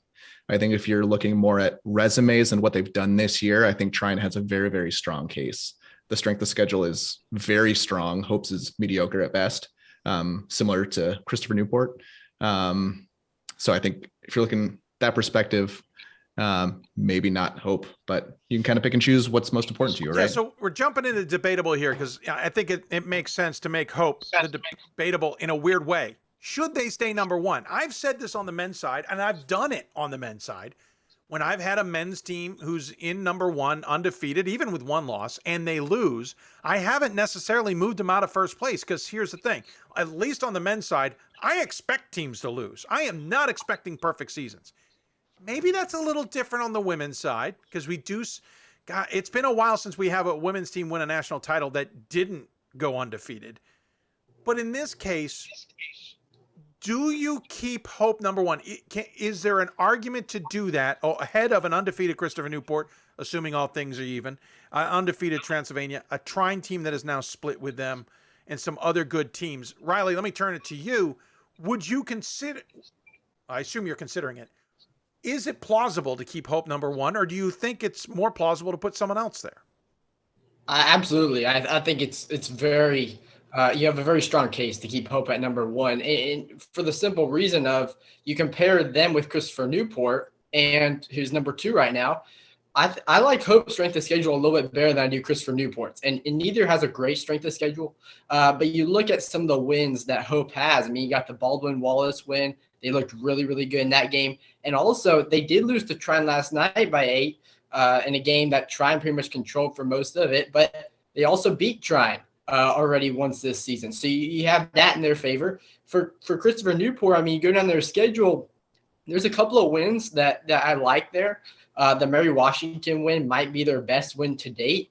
But the problem is Mary Washington is unranked right now. So when you compare those two, I really think I would take a one-loss Hope team over an undefeated Christopher Newport team at this point in time. Hope has just seemed to play to their standards for most of this season. And, they had off night last night, but I don't think that's any reason to take them so far out of that number one spot. Should also point out Mary Washington took a loss to Stevenson, which hurts the resume just a little bit now with 4 losses. Listen, I know you're a Hope alum, but you are a straight shooter, Scott, and you certainly look things that have much more analytical perspective, which I certainly appreciate. Would you keep Hope number one, or are you looking elsewhere, do you think, in your top 25? I would keep them number one. The only team that I would consider would be Trine. Interesting. You wouldn't even consider any of the other undefeateds. And I'm not saying you're right or wrong. I'm just clarifying. No, I think it can be easy to get really tied up in wins, losses, and undefeated. And I think strength of schedule plays a massive thing. Like among all the teams that we talk about in the top 25, 70% of their wins, or some large percentage, are like wins that all of them would have won. And so to me, it's not a differentiating factor between them. I said this at the start of the show. Albion, who's getting top 25 attention from some voters, is next up for Hope. I feel bad for Albion. I have a gut feeling that Hope's going to come out like a buzzsaw. And interestingly, Trine's got Olivet ahead of him, who's no slouch. Could Trine have a letdown after a big win? We'll see. The proverbial trap game, as it were. Of course, now that I've mentioned it, it's probably out the door. So, yeah, I think it'll be interesting to see if Hope stays number one. I think it's plausible they could. Obviously, we have to see how the rest of the games play out. We're assuming this midway through the schedule. We don't know how the rest of the weekend will play out. Let's switch to dubious or deep dive. Riley, you had last week off, so we'll let you start. You get to pick dubious or deep dive, and then let us know what your pick is. Yeah, I think I'm going to start with dubious, kind of get the bad news out of the way first. This is a good one. Dubious is a hard one, right? Because there's a lot of teams, especially on the women's side, that are really good, have good resumes. But the one team that I've watched for the last couple of weeks has been Amherst. And I know that Amherst is one of those teams, watching them on a couple of their games, playing Tufts for one. They looked good. Their defense looked good. But I just haven't seen the kind of Amherst team we typically expect. And the Hamilton loss at home to a Hamilton team that I believe was 0-3 in this NESCAC play entering that game, it doesn't look good for Amherst's resume. And I think I wouldn't drop Amherst all the way back to 15 or 20, but maybe somewhere in that 13 to 15, 16 range might be more where Amherst kind of is at right now. Now, that's only from what I've seen, and it's not based on the talent on the floor, because Amherst always has a good team, but you just haven't seen enough from them to this point to keep them at 11.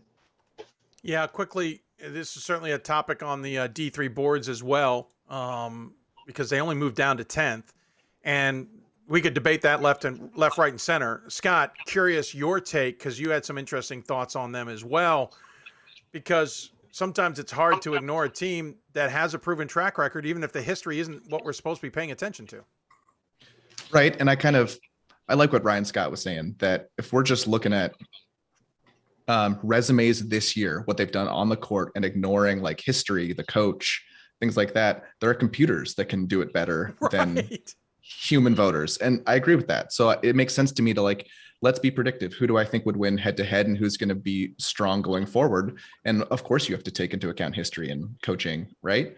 Amherst 11 right now, I would put them at 16.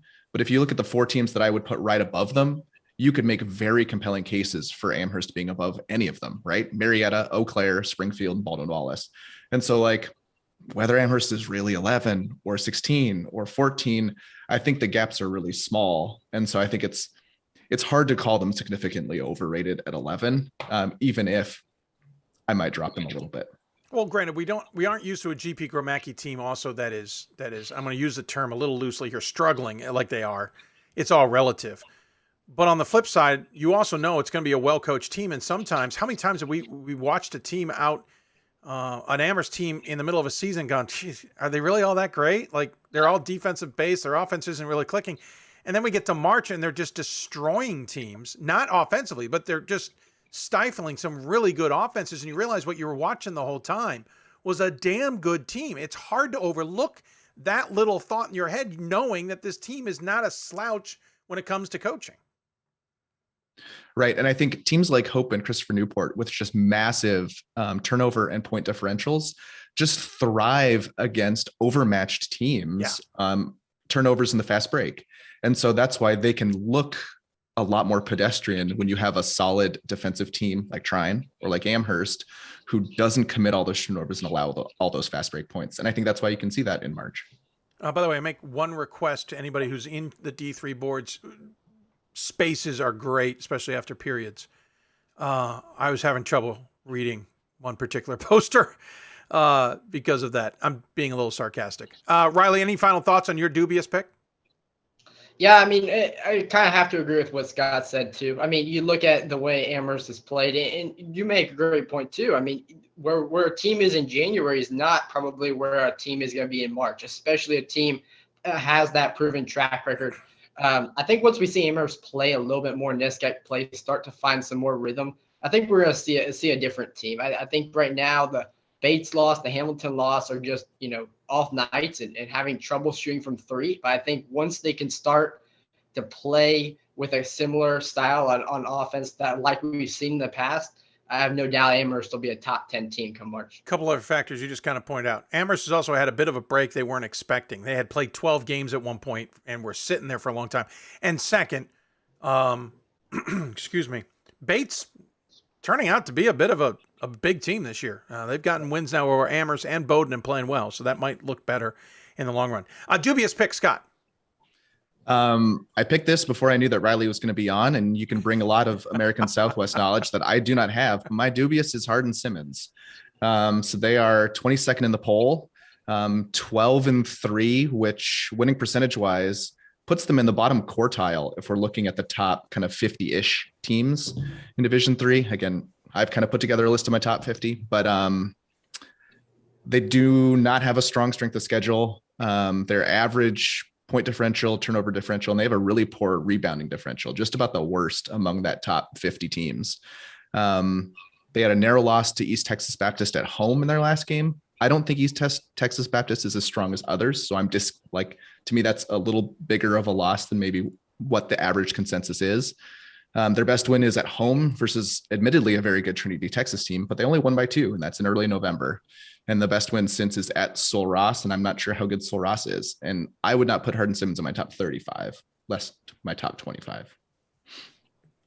I like the pick. I think it's a good question. Can you give us any insight there, Riley?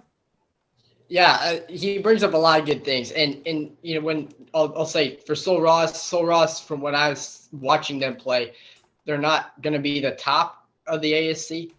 So that definitely is not going to be probably Hardin Simmons, win that's going to their tournament resume.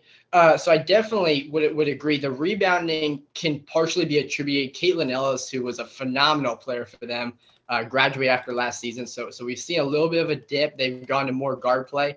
They shoot a lot of threes. And that's one of those things. When you shoot so many threes, it can be, you can look really good one night and not look as good the next when you don't necessarily have the ability to rebound well and get it to the post if need be. So, I mean, you look at the game they play against East Texas Baptist at home last week, they shot a lot of threes. I think 11 of their first 13 attempts were from three-point range.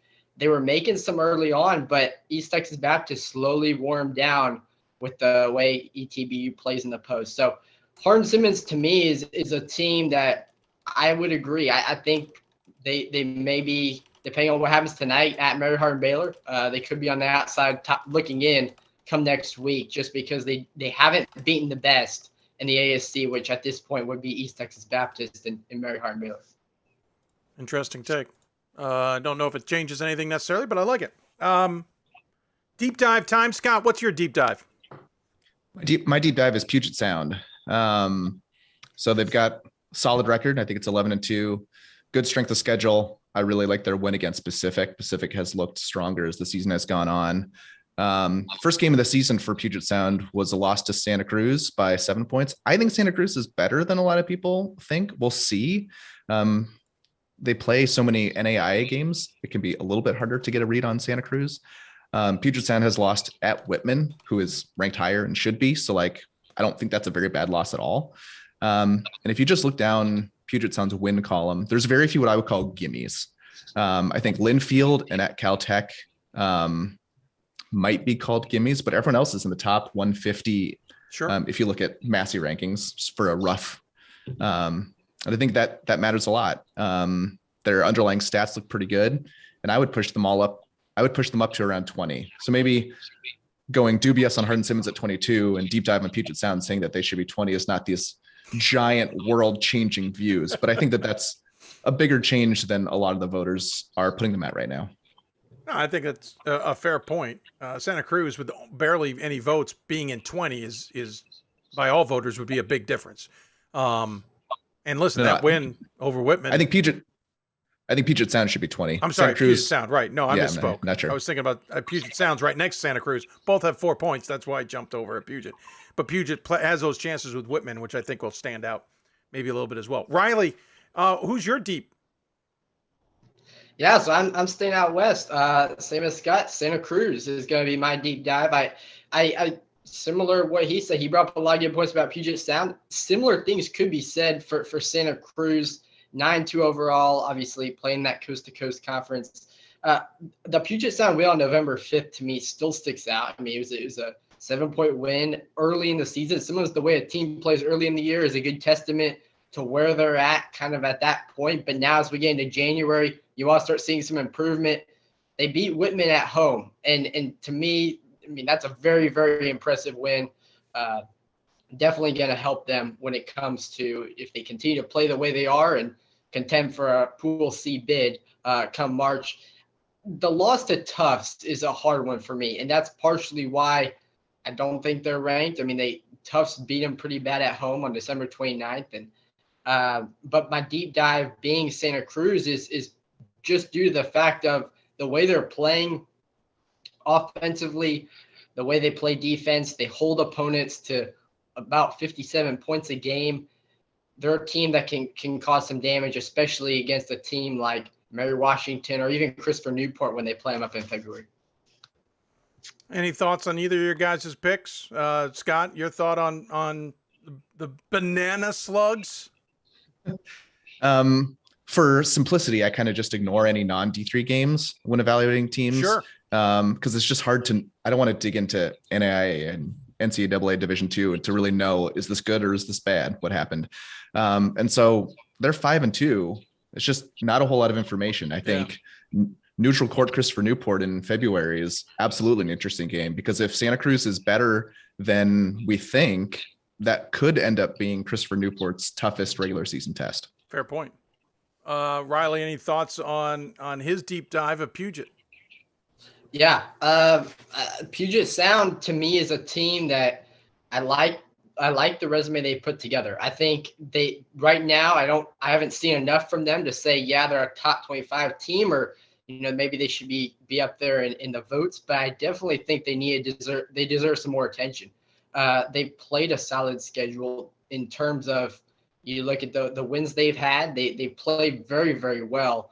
on both ends of the floor. And you have a team like Puget Sound that when you get to those West Coast teams, they're kind of on islands. So it's harder to evaluate them as you would say an East Coast team that can play more deep threes. But Puget Sound's a team to me that we could see contending come March. Interesting take. I appreciate it. We'll let you guys go. We'll give you final thoughts. Riley, we'll start with you. Any thoughts as we're midway through, again, the week here ahead of the weekend? Yeah, I mean, just going back to what we talked about starting off the segment with Hope and Christopher Newport and Trine, I want to add that Scott's take on Trine is a very legitimate take. I think we could see Trine move up to as high as 2, depending on what the voters do and how they evaluate. Trine's strength of schedule, as he mentioned, really sticks out to me. I think Trine's a very, very good team that I could see going deep in the tournament, depending on how things play out. And it would be interesting to see how the voters are going to evaluate the Trine win last night, because one thing that kind of has continued to come to my mind, Trine didn't edge that win out. Trine led for the majority of the game. They looked very, very good for the second and third quarters. We could see Trine moving up pretty high. No, they were playing really well for most of that game. Scott, any of your final thought? I think Trine led wire to wire. I don't think Hope is ever level or ahead, because I think Trine scored first. Trine might have gotten out the door first and did lead wire to wire. I think the closest it got was 2 or 4 points with about a minute left. I think 2. Yeah, I mean, you're right. I think it was wire to wire. I mean, they played really well until Hope turned up the wick late. The Trine just didn't play well late. And I'm not trying to knock on him. Hope kind of forced a lot of that. It's more a testament to Hope. Exactly, right? Like the rebounding edge was even in the first half, which never happens in a Hope game. And Hope kind of blew them away on the boards in the second half. And I think that led to a lot of the surge back. But like going on the road, DeVos was packed and it was pretty loud. I don't know if there's a more impressive win in D3 this year. I'm just continued to be fascinated by what goes on in Wisconsin, right? Like every night there's a quote unquote surprising result. And you're like, is Oshkosh better than Eau Claire? Yeah. Whitewater loses, but I mean, I think they're better than Newport so far. So it's just hard to know. The teams put up results you don't expect very often. So no, that's a great point. Maybe they're no longer surprises. They're just another night in the WIAC. A lot of parity in the WIAC. Yeah. Oh, absolutely. Men and women. Hey, guys, really appreciate your time. Thanks so much. As always, enjoy the rest of your days, and we'll look forward to catching up with you down the road. See you later. Scott Peterson and Riley Zayas. I am just making up last names at this point. Join us on the Blue Frame Technology Hoopsville Hotline. Appreciate them taking their time, especially in the middle of the afternoon. Got a question on the YouTube side of things. I do want to, let's call it back up. I want to thank Eric for the question. He asked about Eau Claire. He said, I skipped off of it. Says, do you think Eau Claire women will get in if they don't win the WIAC? I think it's going to be interesting. They've got 5 losses so far. Let's just argue a 6th loss somewhere in the month of February in conference play. They got 5 more games. Let's just argue for argument's sake they take another loss. And then just for argument's sake, you're saying don't win the WIAC, so they take another loss in conference play or conference tournament. So that's 7 losses. 13, 7, 4. So that would be 17-7, maybe 18-7, maybe 19-7 going into the conference, into the at-large selections. I think we'll get our first idea come February 8th when the regional rankings first come out on where Eau Claire sits. It's going to come down probably to strength of schedule. The loss to Trine will look good, in fact. The loss to Calvin will look iffy. The conference losses will hurt. It'll depend on who they get behind in the at-large selections and who they're behind in Region 9. If they go the rest of the way and then lose in conference play, they're in certainly better shape. I think 20-6 is going to be better than 18-7. Or it might even be 21-6. I can't remember. And I think they're in good shape. But I think if they lose a couple more, they're in trouble. But again, I got to see strength of schedule numbers, and I don't have those yet. The Bethany Lutheran loss is not really helping them, to be honest with you. I'm trying to see if I can call up the women's. I don't think I can yet. I don't think I have the women's numbers yet, so I can't really tell you what they are. I would say this. You're losing 2 more games, then I think you're in trouble. We'll see. I don't know. We've seen teams from Wisconsin with not great win-loss percentages make the tournaments because they have really good parts of their resume. So it's a tough question to ask right now. We need more data. And I know everybody's diving into data this time of year, diving into SOS numbers and stuff. The problem is an SOS number between now and next week can change dramatically because the data is still, we're technically for most teams just over halfway through. So a lot of the data is going to pour in the next couple of weeks and stabilize, and that's when SOS numbers become a little bit easier to understand. Obviously, results versus regionally ranked opponents becomes a factor come February, February 15th regional rankings, and those will impact. So a lot of that plays out. But good question. Good question. We're going to certainly be talking more and more about that as we move on. Going to take a break. When we come back, we wrap up the show. Got a few more notes to get to and a look ahead at things for the next show. You're listening to Hoopsville, presented by D3Hoops.com from the NABC studios. Can't forget our partners at the NABC, certainly. The National Association of Basketball Coaches works to further the best interests of the game of basketball and the coaches and players who participate in the sport. The NABC thanks its nearly 5,000 member coaches, including the many Division III coaches who impact our game, for upholding the core values of leadership, advocacy, service, education, and inclusion. For more information on the NABC, head to their website, nabc.com. We'll be back with more in just a moment. It's on us to stop sexual assault in any way that we can. To get a friend home safe. To never blame the victim. It's on us. to stand up. To make our community safe for all. It's on us. It's on us to look out for each other at parties. It's on us. To be more than just a bystander. To step up and say something. It's on us, all of us. To stop sexual assault. Learn how and take the pledge at itsonus.org.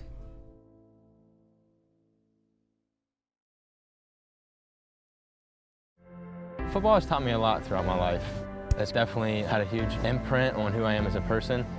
Competing at a Division III level created that opportunity for me to go to college. Not only was I the first one in my family to graduate college, but I was really the first one to even go. Being the first one, I'm breaking that cycle, and now that I've graduated, I'm not sure what's the next step, but I know I have a lot of doors open. And a lot of those are open because I played football and ran track here at Otterbein. There are over 480,000 college athletes. Only 2% will go pro. That means over 470,000 will not get a shoe contract. No autographs. No private jets. No fan clubs. No Hall of Fame inductions. Instead, they will walk away with something much more valuable.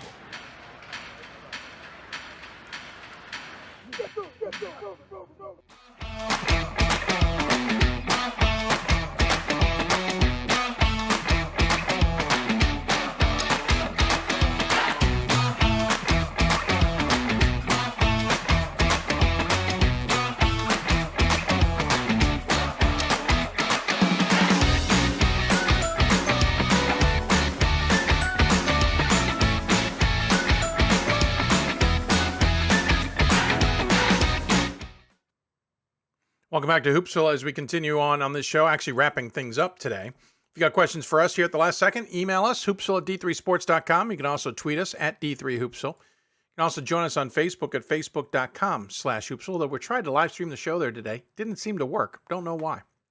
I have no idea. We are on YouTube, youtube.com/hoopsville, where we answered Eric's question about UW Eau Claire women's basketball. The D3 boards were chatting up the exact same question we asked. Should you keep Hope number one or not? And so far the feedback is maybe. Interesting enough, Christopher Newport women on February 5th were supposed to play Mount Mary. That's been canceled. They're now traveling out to Wheaton. We'll play a game against Wheaton on that day instead, and then up to Finlandia, which was previously scheduled conference mates with Finlandia. So Christopher Newport constantly changing their schedule, and that's the challenge with that C2C. So lots of great stuff on D3 boards. Seriously, if you're not part of D3 boards, you should be. It's a great chatting forum. Twitter's great too, but D3 boards is even better. A couple other notes we should point out. Got a great document the other day emailed to us. Forgive me here. I need to call it up because I forgot to. Combined men's and women's basketball teams in terms of win-loss percentages for themselves. Give me a second here. And how they're doing, basically winning percentage and all of that, totals, how many win column, et cetera, et cetera. Pretty cool. This was done by Sports Information Director Jason Eichelberger at Catholic, mainly because he was curious. Catholic's 25-5 with an 833 winning percentage. There's some interesting ones. Christopher Newport, for example, combined 33-2 at 943 winning percentage. Trying to pick out some other ones here real quick. DeSales is now 848 at a 28-5 mark. 886 for Marietta at 31-4. Johns Hopkins 27-4 at 871. So is Mary Hardin Baylor. 857 for Trinity, Texas, who's 30-5. WPI 29-4 at 879. That's combined of men and women. Really cool. Want to thank Jason for sending along his hard work there so we could look at it. We'll dive into that a little bit more, but that's a fun little note there, keeping track of the men's and women's combined there. By the way, we got some jerseys in the last week. I want to thank our friends who's sending these in. First and foremost, the Vikings of Barry. We got their jersey most recently. Looking forward to hanging this one up. We didn't change our door, but we will, and we'll get to more uniforms hanging, I assure you. But I want to thank Barry for sending theirs in. And then, this one's caught. Bear with me here. There we go. I want to thank our friends at Transylvania. And I'm not talking Brian Lane. I want to thank Julie Folks for that. She sent in a jersey from Transylvania. Appreciate that. We'll get these two hung up. We'll get others hung up. We'll get them all set up and probably have to order some more. So the guys who make the jersey hanging system that we have, we got to talk about some advertising here because you do well here in this Hoopsville studio. By the way, regional rankings, I got this in an email, but I was going to talk about it anyway. Reminder, the first regional rankings are coming out Tuesday, February 8th. Unless something's changed, and we'll double check it.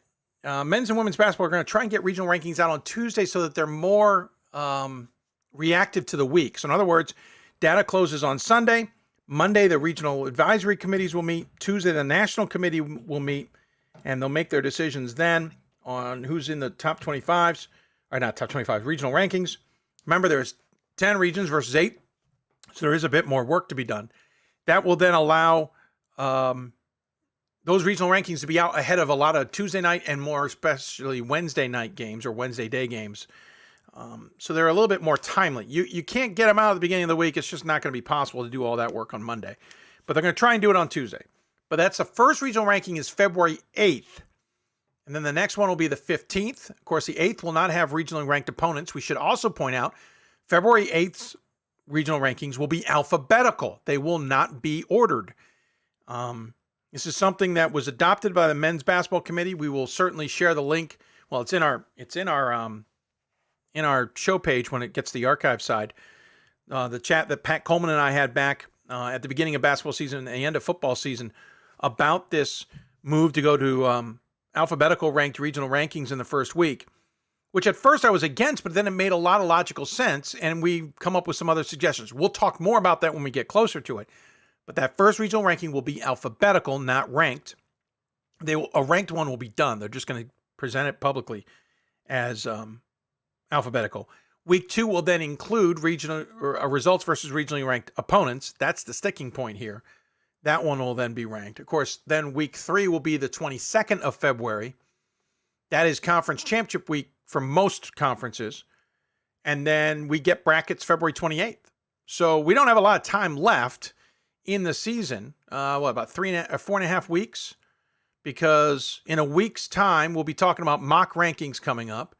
In 2 weeks' time, we're going to be talking about the first rankings out. 3 weeks' time, we're going to be talking about the second week's out. In 3 weeks' time, we're going to be talking, or 4 weeks' time, we'll be talking conference championships and who's in and who's out of the championship. So we're a month away. There, give some time. We're a little 4.5 weeks away from being fully in on who's in the tournament and who's not in the tournament and all that stuff for the NCAA. So there's a lot ahead of us. And stick with D3 Hoops. Of course, Twitter at D3 Hoopsville and hashtag Hoopsville. Facebook.com/Hoopsville. Instagram at D3 Hoopsville and hashtag Hoopsville. Email us, hoopsville@d3sports.com. We'll have afternoon shows for the next few shows. And then February 14th, again, we should be back to our nightly schedule the rest of the way. We'll have a special on the 27th of February determining who's in and who's out of the NCAA tournament. And then we'll have our Monday show, the 28th, to react to the bracket show that brackets that have been released earlier in the day. That's about as far as I've been able to think. We'll hopefully get the marathon out the door next week. We are going to literally send emails today and tomorrow. And if we get good reactions from those emails, then we'll have that marathon locked in. Going to take a different take on the marathon, but we'll talk more about that coming up on Tuesdays or on Monday's show. Again, Monday will be on the air, 1 o'clock Eastern. Just double checking to make sure we didn't get any other emails or any messages. Anybody else who might be tuning in, trying to listen into the show. Let's see here.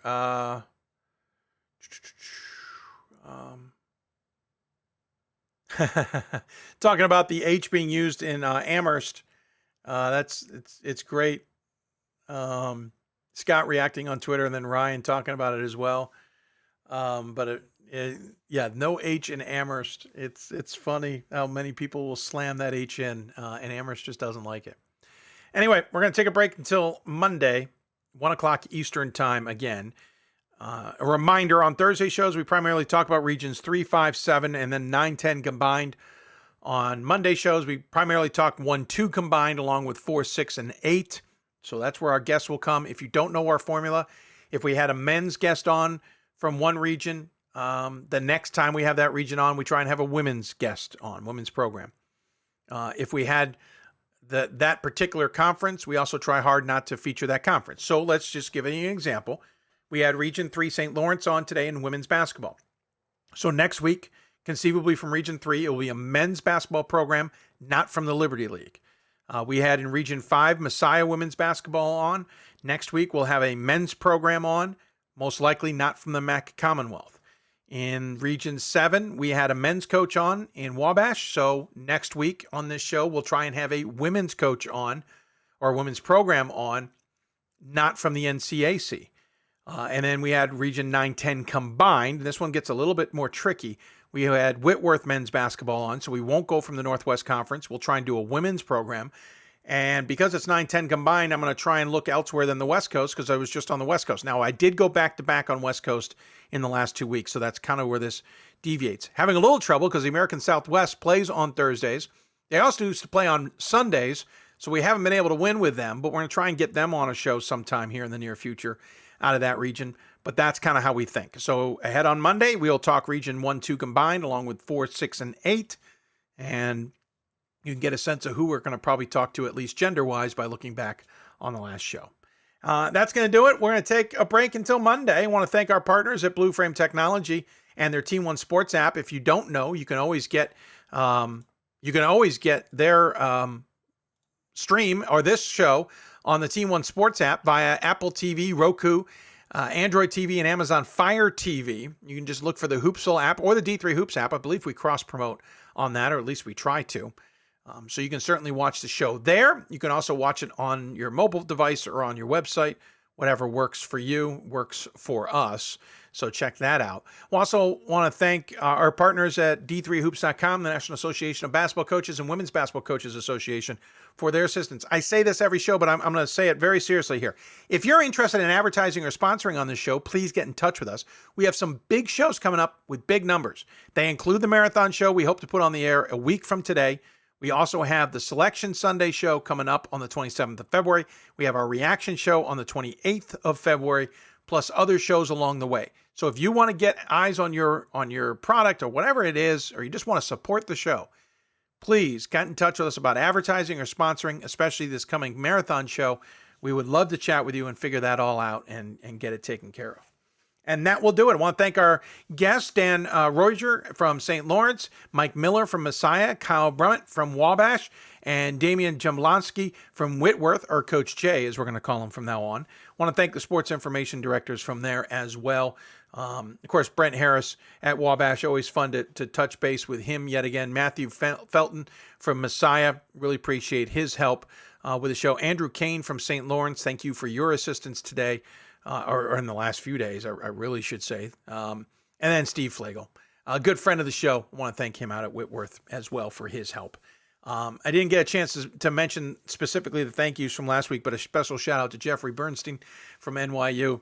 We always love having interacting with Mr. Bernstein, and look forward to catching up with him down the road. You've been listening to Hoopsville. If you want to talk Division III basketball, you've got to watch or listen to Hoopsville. Thanks for tuning in, everybody. We'll be back Monday, Monday, 1 o'clock Eastern is our showtime. Thanks for tuning in, everybody. This has been a broadcast of of Hoopsville, part of the DMAC Productions group, and thanks to our partners at d3hoops.com. See you on Monday, everybody.